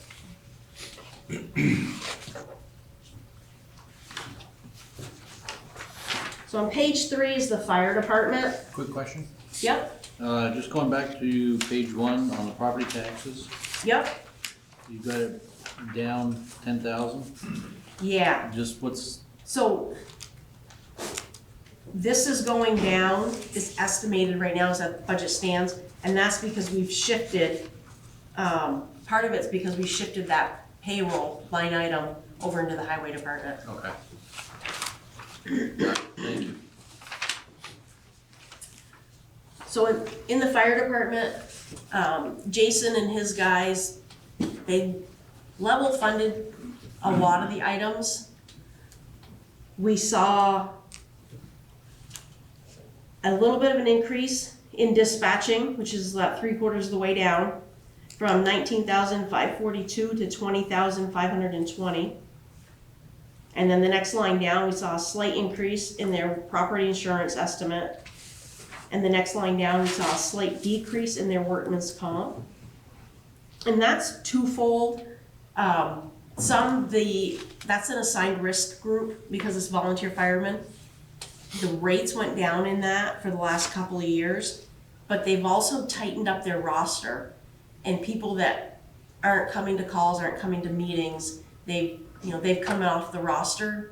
And what we've got are the guys that are actually truly active. Because if we've got somebody that shows up maybe once a year, we're still paying workman's comp on them for a full year. So they've kind of flushed that list out. And then on page 4, one of the items that they wanted increased was transportation expenses from $34,500. We brought it up to $39,000. Mostly it's fuel, although I'm now seeing fuel's going down, but diesel's still been holding pretty high. We also, if you look at that same line item, 2022 year to date, we've spent $64,000, which is $29,000 over budget. 19,000 of that, or 20,000 of that, was an insurance claim that we have revenue for, but they still are they're over budget right now in that line item. And that was part of the reason why we bumped the budget up a little bit. Down towards their capital expenditures, they held equipment at 15.5. They're asking for another $10,000 a year to be put into their equipment fund. And in talking with Jason, that's gonna ramp each year. Last year was the year we're in was 45,000. Next year they wanna ask for 55,000. And I believe they're gonna increase it slightly for the next few years, hoping to build their fund up so that they can put money down towards the next fire truck when they go to order it, which will be down the road a few years. And then the personal protective equipment, they've increased from 16.5 to 18,000. The cost of the gear has gone up. I still need to, and this goes true for every department, the FICA and retirement, we allocate on a quarterly basis, so that's not in these numbers yet. So if you go back to page 3, up in the revenue, we bill the town based on a 5-year rolling average of the grand list. Yeah. This year, I was thinking, last year when I ran those numbers, that this year it was gonna become a 77-23 split. It didn't. Their grand list and our grand list kind of changed by the same amount. So they still pick up 76% of the cost of the fire department and we pick up 24%. So I take the total expenses minus the budgeted revenue. So that would be the payment in lieu of taxes, interest and dividends, I think are in it. And then so after I subtract that stuff out, I multiply it by 76%, and that's what comes up to the town's percentage, and we get the 23%. So for this year, for next year, the town's portion is going from $263,875 to $279,060. And then the village's portion will be up about $5,000 from last year, or from 22. Does the town know about that bounce? No, and I don't know, their meeting is coming up. Next week, Tuesday. Yeah. But the thing to remember is whether your town or village are paying the same rate. Exactly, whether in the town or Paying the village, same your rate tax regardless. rate on your property is the same. Yep.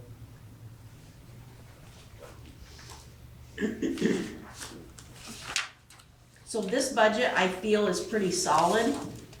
So after Jason and I went through it, you know, he gave me like his PPE and that sort of stuff.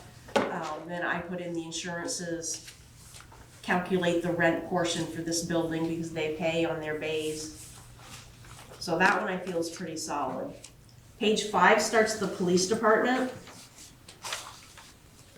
So in the revenue portion, we bill this, we've got an amount for the school resource officer, which is MVUs. And we've got the town police contract, which is still estimated. Those $2 amounts I don't have, like I gotta go over it with Matt again. And then be in contact with the school about theirs. Those are going up right now as I look at it, a little bit higher than what I'd like. But we've got the liability insurance in the police department went up quite a bit. And just payroll and benefits to keep these guys competitive with neighboring agencies. We had to, we switched over there to Group D for retirement, so 6 months of that is in effect, because that starts in July, and then their pay increase. And that's just to keep us competitive. Right now, we're fully staffed. I'm not thinking that there's another law enforcement agency in Franklin County that's fully staffed. And then farther down is the grant income. I don't typically budget for grant income unless it's known. We have 2 officers, one at the high school and one here that's a patrol officer, that are part of the COPS contract. So that $83,000 is budgeted what I'm expecting we'll get in 2023 out of that grant.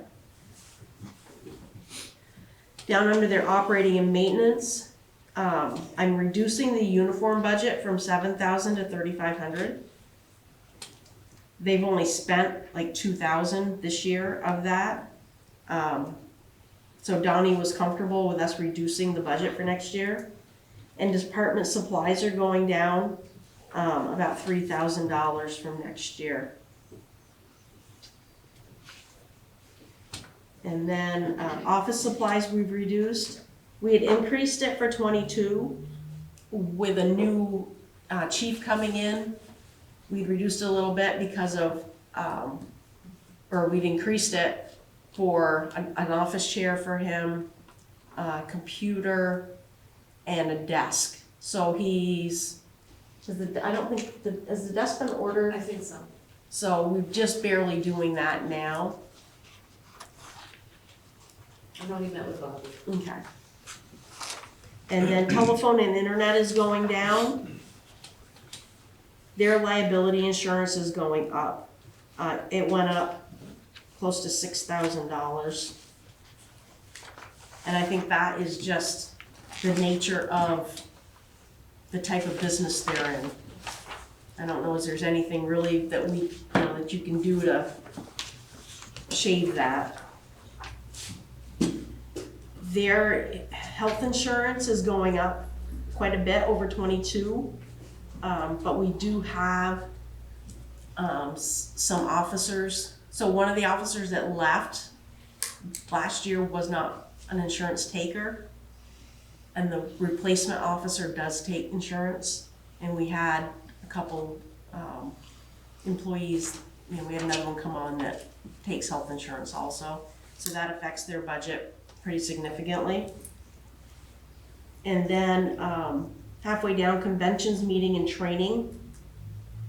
Matt had asked if we had a way to put more training into his budget. So in this budget variance, we've got 2,600 for 22 and bringing it up to 6,100 for 23.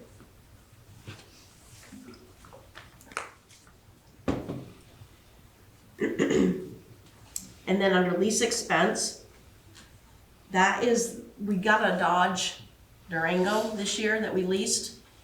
And the prices on these cars, because Donnie had a hard time finding a car, was higher than what we were expecting. So we deferred the first payment into this year instead of paying it in 22.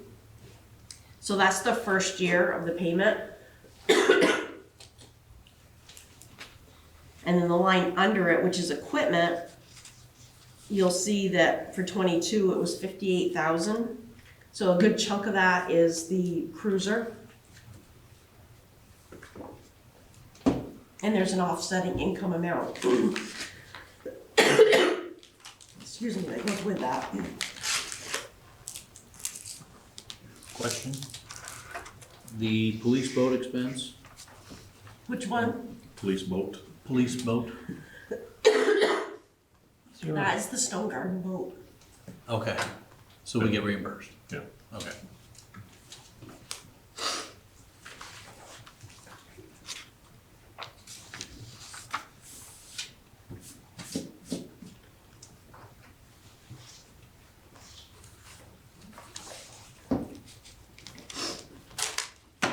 How much more tweaking on this one, do you think? I gotta go through that with Matt again. On this budget to make sure it's good. Page 7, the highway department. How much is the town paying for police? What? How much is the town paying for police? 150 something this year.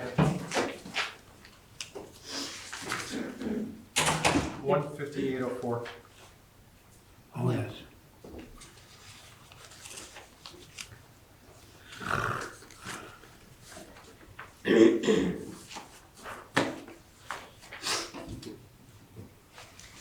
So in the highway department, the bridge,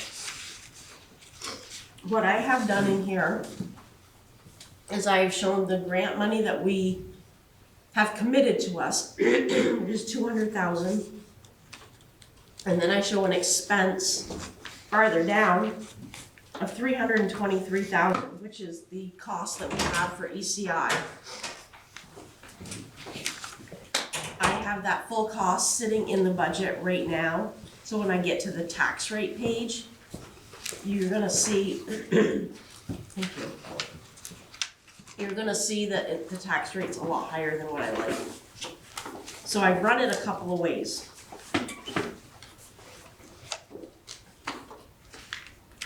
I ran it as if we put the excess on the taxpayers.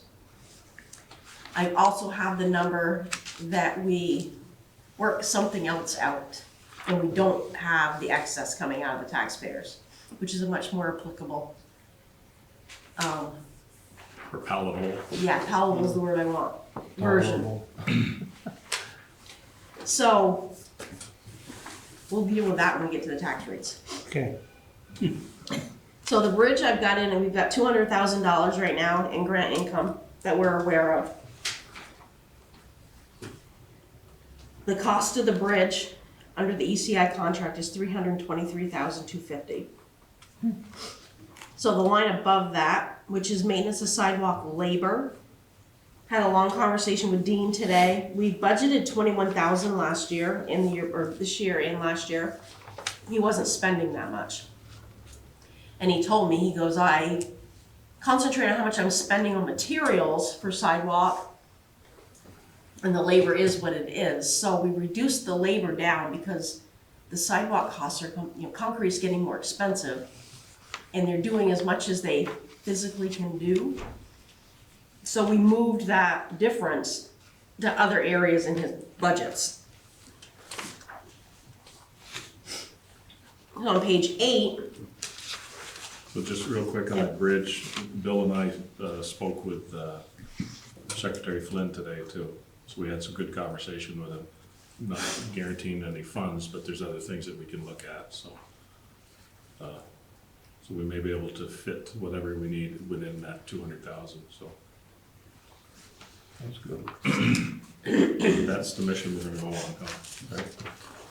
Yeah, it would be, the obvious objective is to not impact the taxpayers at all for any cost, zero for the bridge.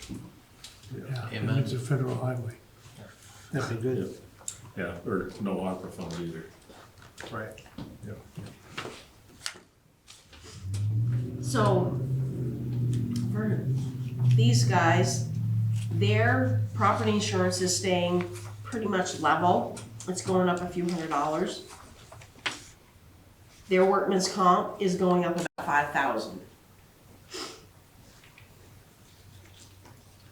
And then down farther, their transportation expenses. We increased that budget from 25,000 to 30. And then the associated labor costs, we increased from 7,000 to 19,000. So fuel is going up. Dean's fleet, he's got a new truck, but he's also got a few old trucks. And just the cost to maintain them is going up. And the labor for him and his guys to work on them is that much more because he's spending time fixing things.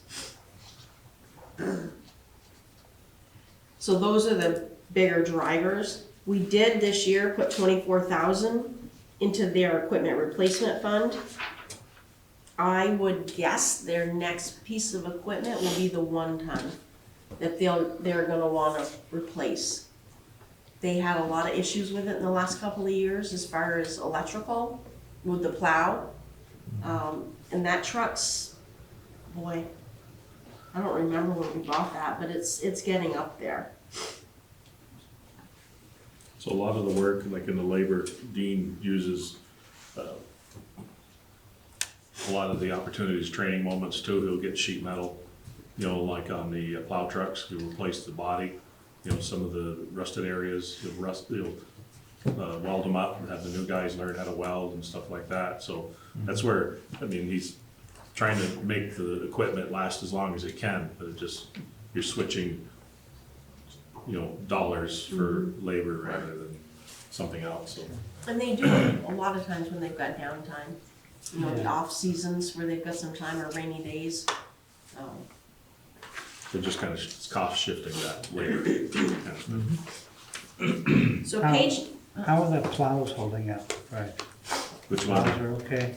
Which one? The one with the Yeah. wing? Yeah. Yeah, good. Okay. Yeah. That'd be expensive.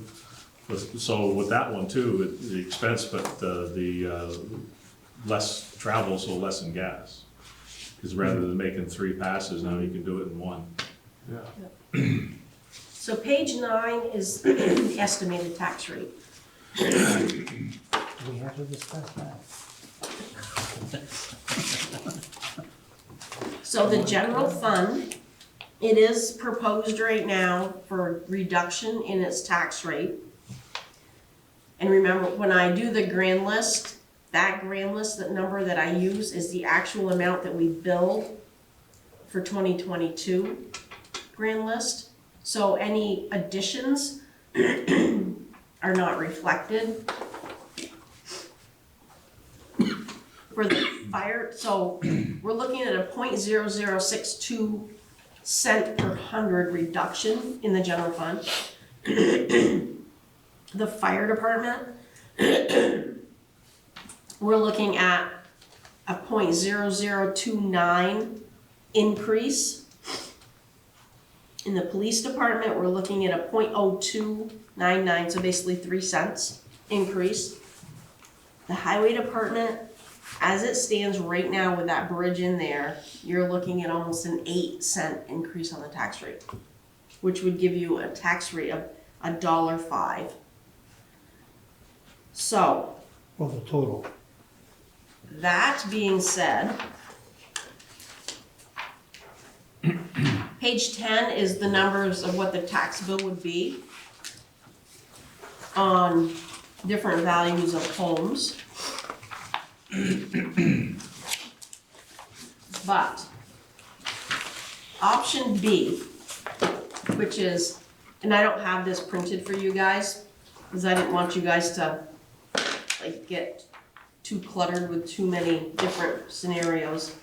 Option B with the highway department is if I said, we're gonna get $200,000 in grant money for the bridge and we're gonna spend $200,000 so there's no impact on taxes. Leave the rest of the highway budget alone, we would have a 0.0049 cent increase, which would give you a total adjusted tax rate of 0.98 cents, or a change of 3 cents on the tax rate. Does that scenario back out or match? For the engineering? That was in 22. Okay, gotcha. So instead of, on page 10, seeing a change on a $175,000 home of $185, you would see $55. It doesn't make sense to me. Explain option B again. In option B, I have no taxpayer costs to the bridge. Okay. So it runs the budget just like we've always had. So, and that means if we have to spend the $323,000, we either have found more grant money or they've taken some of the ARPA funds, stuff that's not gonna hit the taxpayers in revenue. I like that part. We did too. We just gotta figure out how we're gonna make it work. We Because think we can make it work. Because we still have to pay the $323. Probably not. But she has to show it in her monetary affairs on paper. Correct? But it shows grant revenue. Yeah. Right. It'd be in a different place. Yep. Right, so say we find more grant money, we're gonna have a revenue number, to match, to offset that expense. Now that may come after the voters work on this. Right. If it's a grant, it would most certainly come after Yeah. and be effective no earlier than July 1st. Correct. Because But- the legislature's gonna have something to say about it. If the trustees say, okay, we've gotta spend this $323, we're gonna use ARPA money, I factor that into the tax rate. I think that's what the money is So for. that, that's still workable for this plan B. So between Bill and I, we're working on trying to make sure that with the, do we wanna say that we're gonna be applying for another 25,000? Yes. So we're gonna be applying for another $25,000 structures grant, which gives us 200,000. Then if we do get that I have 200,000, that in my numbers. and then we're gonna look at trying to make those repairs that are necessary for that 200,000 or less. There's still some work to be done there. And I've had some good conversation with the guy from the state of Vermont, happens to be a friend of mine. He contacted me, because we contacted Joe Flynn, and got some good open communication now happening. And then having Secretary Flynn show up today helps. But also Bill's background in that field in the state helps. So Okay. we'll get her done one way or another. That's confidence. Yeah. When the bridge is gonna be done. Yeah, go ahead. So the other news is, what we're looking for is a solution within that $200,000 grant to fix the joint the way it needs to be fixed prior to construction and ready 2029. Oh, That's the date, 2029.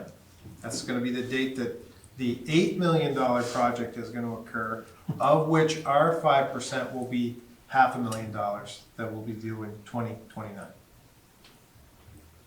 You were right. just saying. So I was a little shocked, actually, when he said absolutely 2029, because the last conversation we had with some others, not the secretary, it was 3 to 5, so that would have given us to 27. So, but they are spending money right now on that, on design. Design and engineering studies ongoing for that project, even though it's 2029. It's a long ways off. Yeah, well, at least, Sounds like the West Swanton well, Bridge. it's not 5 years, it's 6 or 7. Any talk at all about Route 78 though? Maybe 3 years, 2024 and 2025. actually moving the road, Not moving, widening. Widening. just widen, Yep. not getting rid of the curbs. No. No. That would be impossible. No, it wouldn't. So some of the exciting news.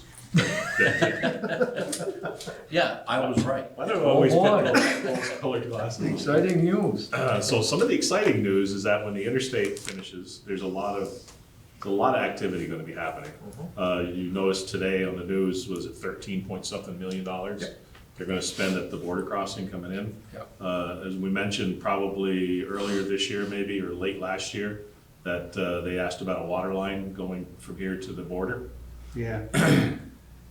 So, yeah, so with that, and then the airport work that's getting done there, the work with Beta in St. Albans as well as here.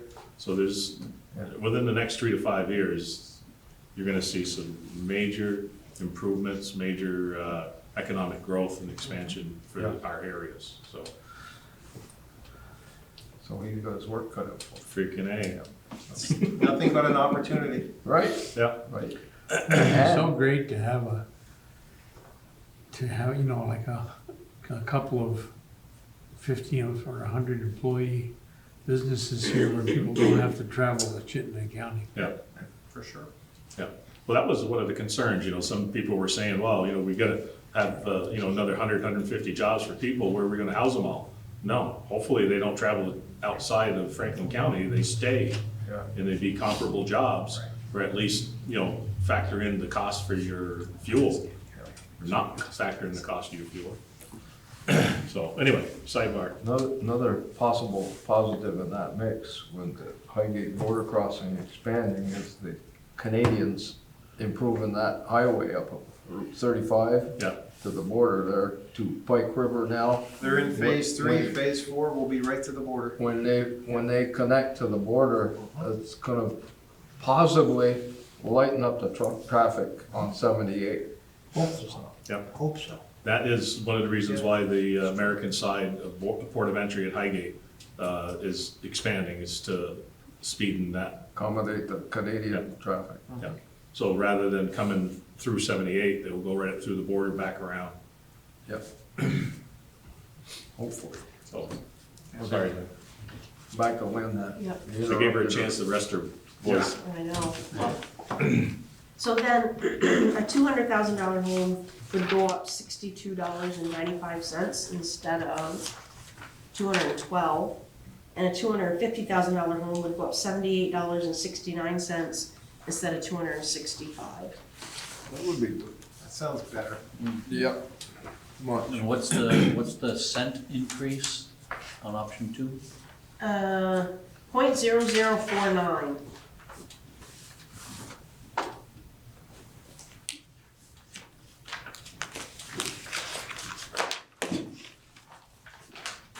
on page 11 starts the electric department. I will preface this by saying, I asked VEPSA earlier this year to run our numbers to see if we needed a rate case. They got me the numbers back in like October, and we don't need a rate increase at that point in time. After being at the VEPSA meeting, even if we did need one, we wouldn't be in their queue until the end of 2023.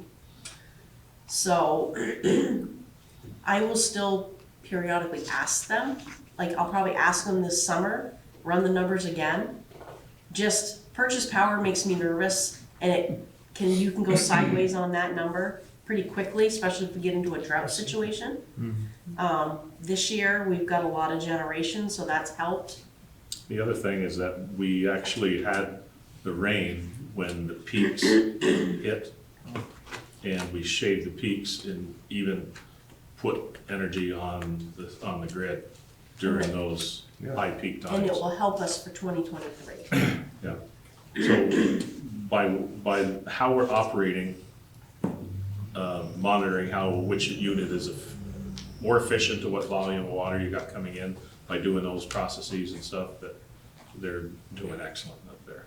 You know, it helped when we had the water when we needed it. But like Lynn said, that, you know, when you're looking at a lot of other utilities right now are going into double-digit increases for the utility, we're not. So it's good to be in Swanton's territory. And that's basically Jason's figuring? A lot of Jason's figuring, yeah, and the training that we're giving the operators that come in. We compensating them with a nice bonus, I hope, or? We're having those conversations, yeah. Good. Yep. So 2023 is the final payment on the original bond when we did the 1993-94 upgrade at the power plant. So there'll be a final $440,000 bond payment next December, a year from now. And the associated interest, the interest on that's really small now, it's about $20,000 a year. We still have the rubber dam, and we still have some Unit 5, or the two big bonds that are left up there that are newer. And we have a smaller one that we did, we took out for about $440,000 to do some other, basically catch up maintenance / capital work. Yeah, then we replaced or reinstalled the butterfly valve. Yeah. I wanted to say we had that generator we updated too, but I'm not 100% sure. Patching below, didn't you, some concrete work? Yeah, that fell into another, that was the bladder bond. So, once that bond is paid for, that frees up our debt service reserve fund and our contingency reserve fund that is sitting at US Bank. That's about $1.3 million. That will, right now, is currently restricted, that we cannot use. It's there to guarantee the bond payments will get made. So that will be freed up. I'll be working this coming year on a plan for that amount of money. Whether it be for more improvements up at the hydro plant. I know we're gonna be ordering another bucket truck in the next couple of years. You know, so that we've got an idea of what that money's just not sitting there. Like, we have an idea what we can use it for capital type stuff. But that's restricted to the electric. It's the electric department's money. It came out of rates. And you're predicting a reduction in the solar credits? Yeah, I mean, like right now, the revenue stuff, I just kind of annualized it. So that is just residential solar credits that you're seeing. You go down a little bit and we've got the large commercial solar credits. I want to ask him a question. When I flip over my screen, do you still see this, or do you see what I put on my screen? If you flip over your screen to like a different tab, are you saying on the TV? Yeah. You'd see whatever's on that tab. Okay. So you're seeing this. So what I'm trying to do, I want to find. That is assuming you're recording your screen for us to use later. Okay. The heck is I wanted to look for now? Geez, I dropped a brain cell. I'll think about it when I'm not thinking about it. So Same. right now, I'm just sort of predicting that everything's kind of staying the same. There's a slight growth in residential sales if I look at how it's year-to-date is annualized out. But right now, we're seeing a reduction in our large commercial. We've got a business that's pretty much been boarded up that was in that category. But, I mean, right now, it doesn't look like it's significant. And FCIDC is trying to look for a tenant for that. Like I said, we could use a couple. Significant. And I remember what it was, so Lori Belial has been putting together trends on solar projects, rooftop, large solar, that kind of stuff, just to see how they track it. I believe I share it with you once a month or so. Yeah. And you can start to see some of the solar efficiencies start to decline over the years, the ones especially that have been up for a long period of time. So That's one of the big drawbacks of the thing. that's one of the things I would want to track. I mean, we have one solar project that is, I don't even know how old it is. It was in service before the solar rules. So, I mean, that is, we've got some there, but we only have like 35 to 40 solar projects. There are a lot of the other utilities are closer to 100, if not over 100. Oh, yeah. So administratively, we're fortunate that we only have as few as we do. Yeah. Because it is a very manual process. There isn't really software out there that handles this well. So, you know, when you think about, it takes her a good, at least a day. day or two to do all of the solars. Yeah. It's a lot, each account is different. Yeah, so the more we add, the more of a burden it puts on the office to deal with.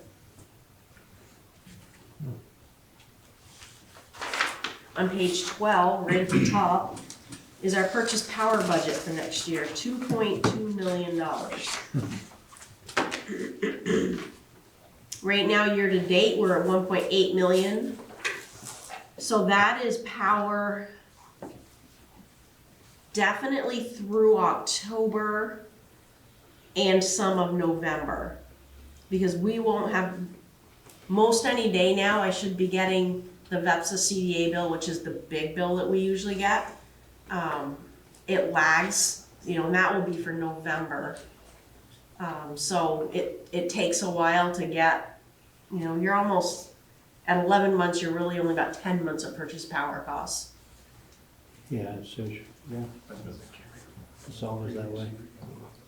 What? No, I'll ask you later. So one of the things Dan does do, he projects, he does a comparison of actual to date to what we ran last year, or the drier months. Yeah. So he keeps track of that, so it kind of gives Lynn a heads up of where are we as compared to, you know, and it helps us understand what purchase power is gonna look like.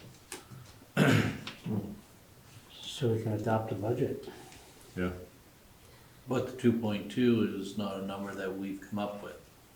No, that VEPSA gives me that number. Right. I mean, you look back 21 is 2.8. Yeah. Yep. So remember, we went behind the meter during this period. Yep. So last year, we went behind the meter. Yep. So, but transmission costs have gone up, other costs have got, spot market prices are through the roof. And we did get accepted back into the RES program, so, which helps. Yep. Because we almost got out because of the bladder being deflated. So it's very important we stay 100% renewable, so we don't have that extra bill from Beppy. Yeah.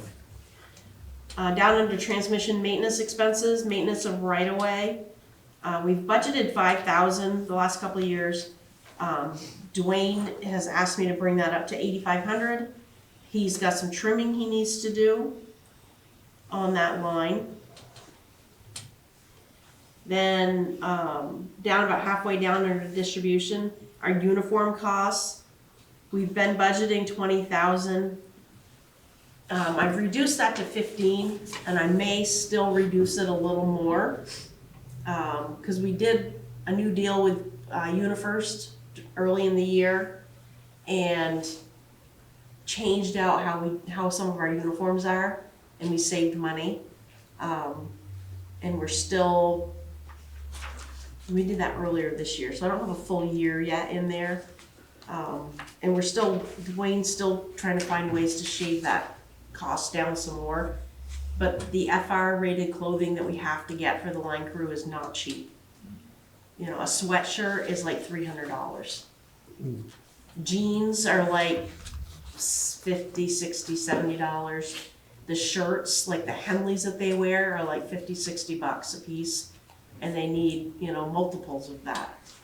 So, and then, you know, when you get to your outerwear, you know, the jackets and the bibs that they wear, or the vests, they're expensive compared to what the other departments go buy, the comparable thing that are not FR treated.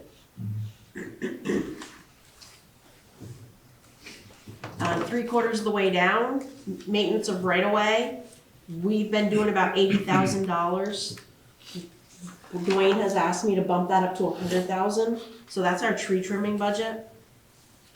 Right now, year to date, he's at $85,000, and I believe he's got the contractor up in Highgate dealing with a couple of big trees, and that isn't in that number yet. He was doing it last week, so I know I don't have that in here yet.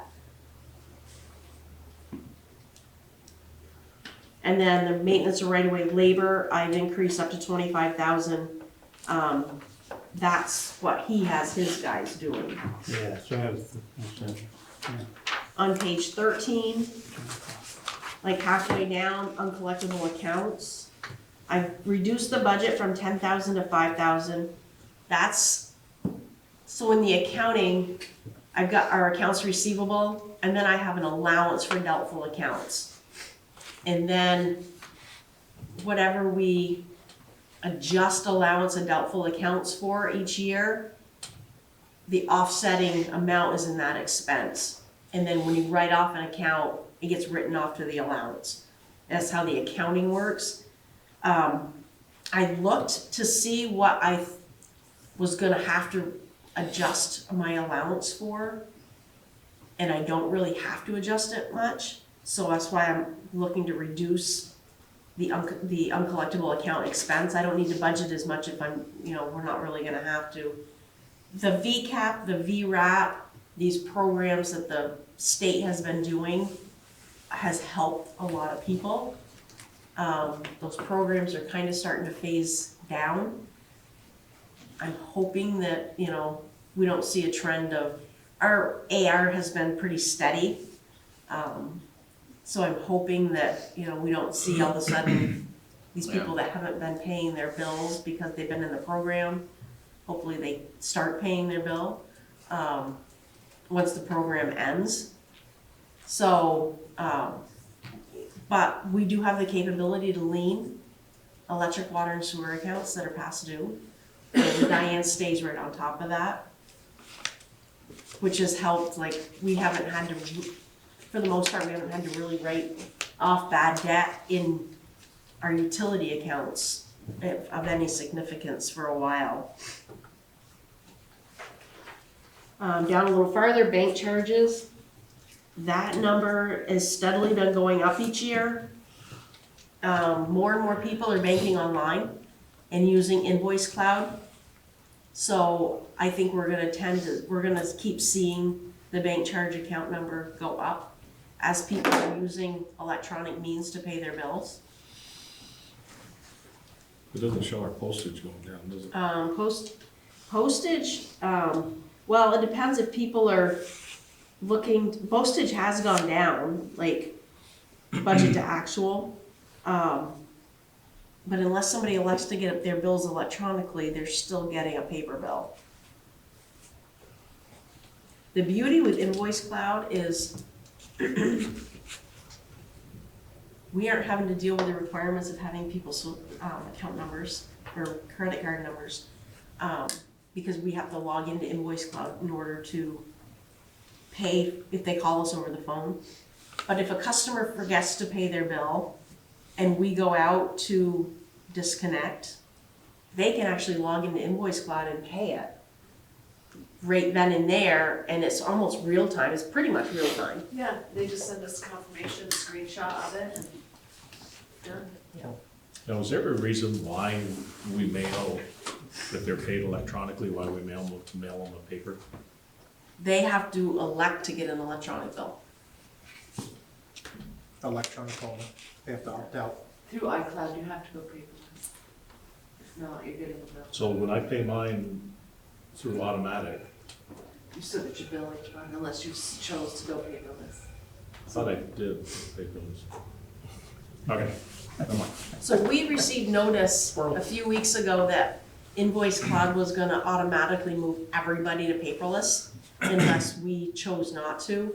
So I quickly emailed them back and said, no, we don't wanna do that, like, we want our customers to still choose that. Yeah. Because some customers, unless they get that bill in the mail, it's like, you know, it might be out of sight, out of mind, and, you know, especially if it's a business or something, like, Yeah. I know here, like, if we don't get an invoice, like, we don't know to pay it.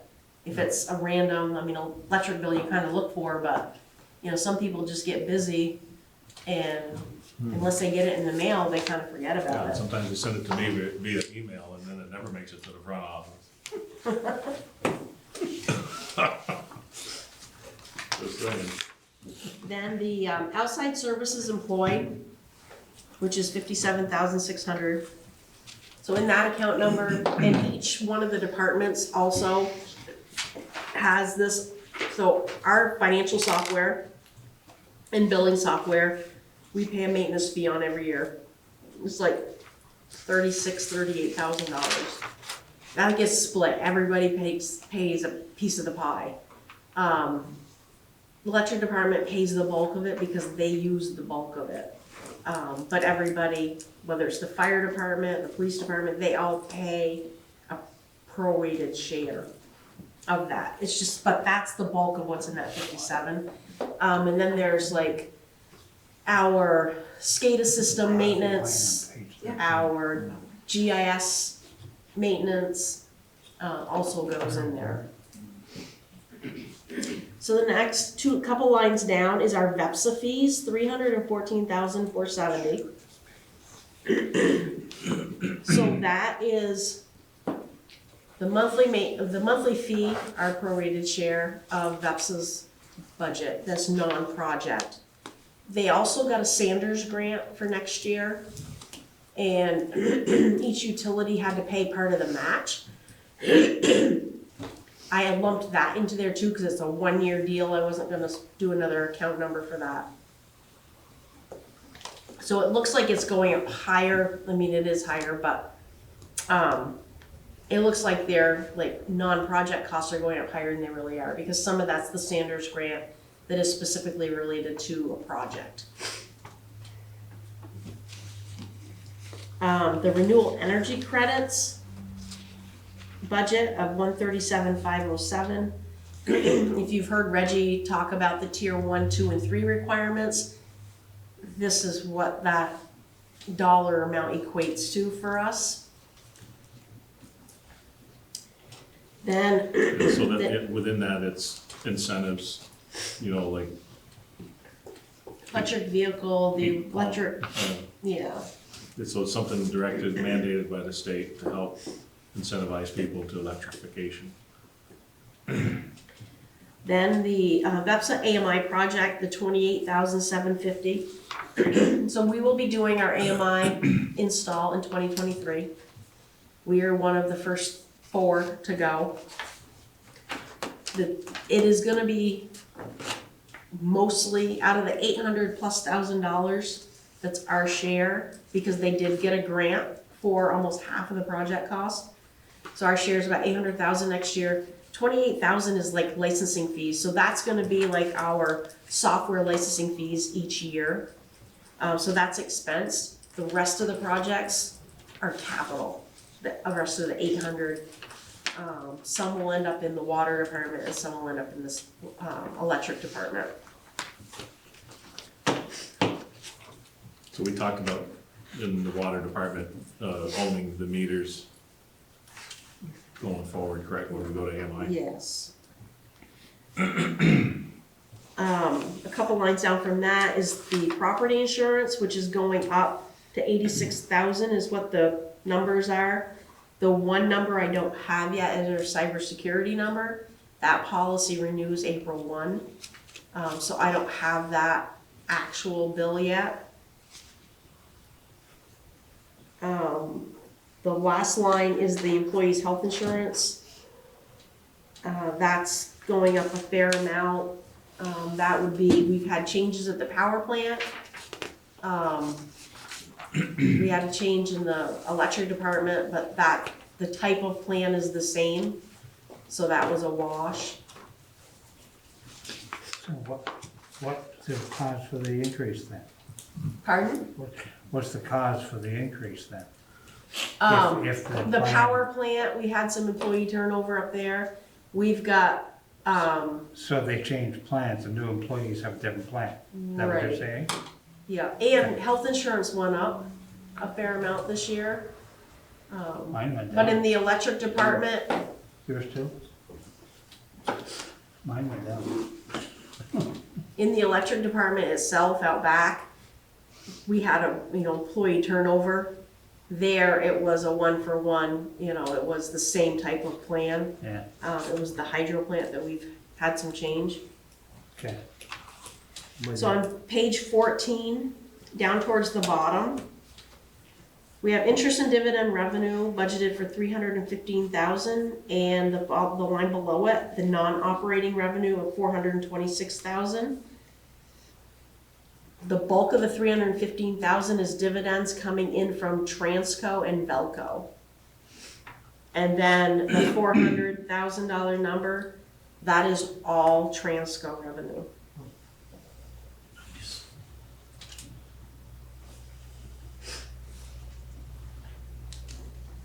And then the interest on long-term debt is 119,000.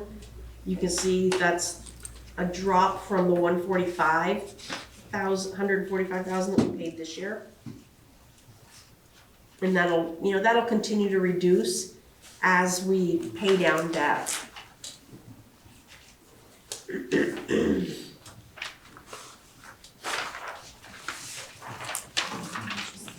So on page 16 is our water department.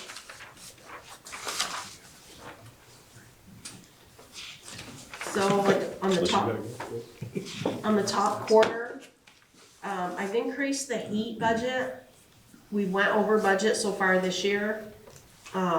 Fuel has been up, so I increased that budget to 16,000.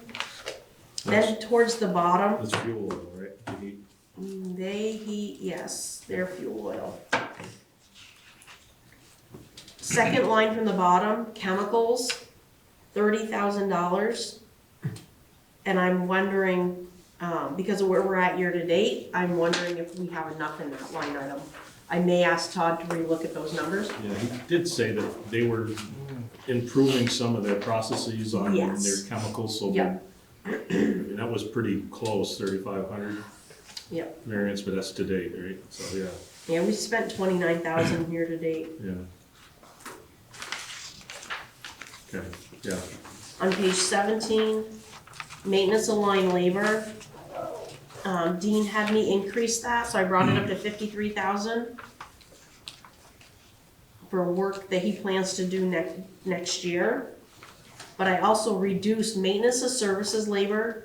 I reduced that budget in half, down to 7,000. That's a big one that is really contingent on leaks.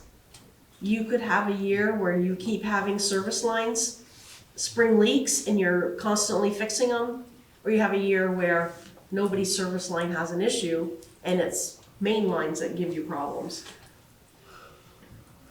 Oh, excuse me. Office supplies I'm reducing. Property insurance is going up about $3,500 for them. And workman's comp is going up about 3,000 for them. On page 18, I increased their transportation budget up to 12,000. That's where they're at year to date roughly right now. With fuel, the box truck that they use is very old. Dean is requesting a new one. So that's in the capital budget, but it's gonna be part of the year before we get it.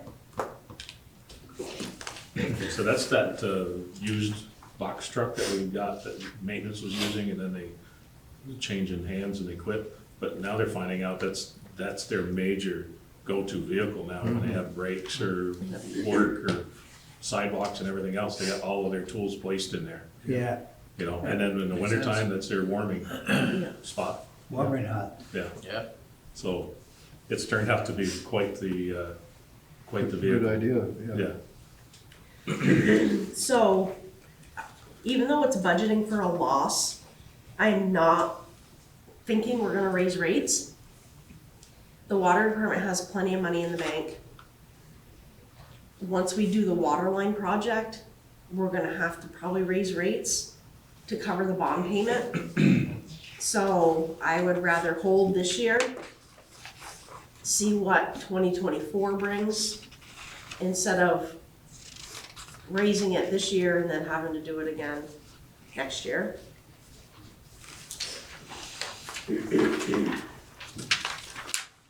On page 19 is the sewer department. So I will say, because we've got a customer that shut down, estimated revenue for water sewer is effective, sewer more so than water. Down at the bottom of the page, this kind of leads into what Wayne was talking about with the plant upgrade. The chemical budget for 2022 is 57,000. We're estimating for next year 81,000. And testing going up from 11,750 to 15,000. The testing, it's more, the state wants, the PFOAs, testing, and all this other stuff. So there's a lot of added tests, requirements, and frequency too is increased. So storm drain,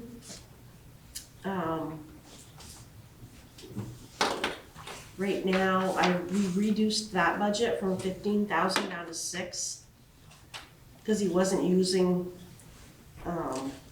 all of his expense there. I reduced office supplies, their property insurance is going up, and their workman's comp insurance is going up. On page 21, towards the top, we have conventions, meetings, and training. So that's going up. I budgeted from 2,500 to 8,400. Now you have to take a class to get your CDL, and it's about $5,500. So we have the last 2 hires we've had in Public Works. We have not been able to find somebody with a CDL. So we waited, both these guys have been here a year plus. So Dean is gonna send one of them to get their CDL. And I put it in the sewer department because the only vehicle that they have that they need a CDL for is their Vector. Factor. So I'm like, the sewer department pays for it instead of the highway department, because they don't need it for what they do in the highway department. And then depreciation expense is going down from 353,000 to 128,000. The CSO project became fully depreciated in 2022. So the good news is that project is done. A long time ago it's fully depreciated, but we're losing that expense. So right now we have a budgeted income. I'm not gonna adjust rates because I don't wanna adjust the rates and then have to we go out to our bond vote and we do that water for the sewer plant project. I don't want the rates to go up, down, and then, another high jump. If we kind of keep them where they are, it will mitigate the effects when that bond vote happens. If we're going out to construction, you thought maybe 2024. Then the last page is our commercial building fund, which we really don't have a lot of activity in that. The RIV is sitting in there, but other than the property insurance, any costs associated with the RIV is going to a work in process account. And we have the water department a few years ago borrowed money out of the revolving loan fund. So as they pay that back, we owe money to the state revolving loan fund for the recapture, and that's really the only thing that goes through that expense. Not much money there. So take these home, look at them, call me or shoot me emails with questions. I think just Bill and I have talked about this and we sat, discussed with Lynn, but I think if we could figure out that bridge thing, that's a very modest increase considering all things said and done. And then keeping the water, sewer, and electric funds level still for another year, maybe two, is an added benefit too. We'll see. So even with the projects that we got going on. Neil, time for a break. Time for a break. Time for a break? Yeah. Can we recess for a few minutes? Yeah. Okay. We sure can. Okay, so the next one is. Executive session. They're gonna recess. Yep. Okay. So I'm just thinking if we're gonna recess, if we don't have any other business, then the guy can pick up, because we won't, Oh, yeah, good point. we don't do anything So after. we're on break till executive session. All right. Okay? Yep.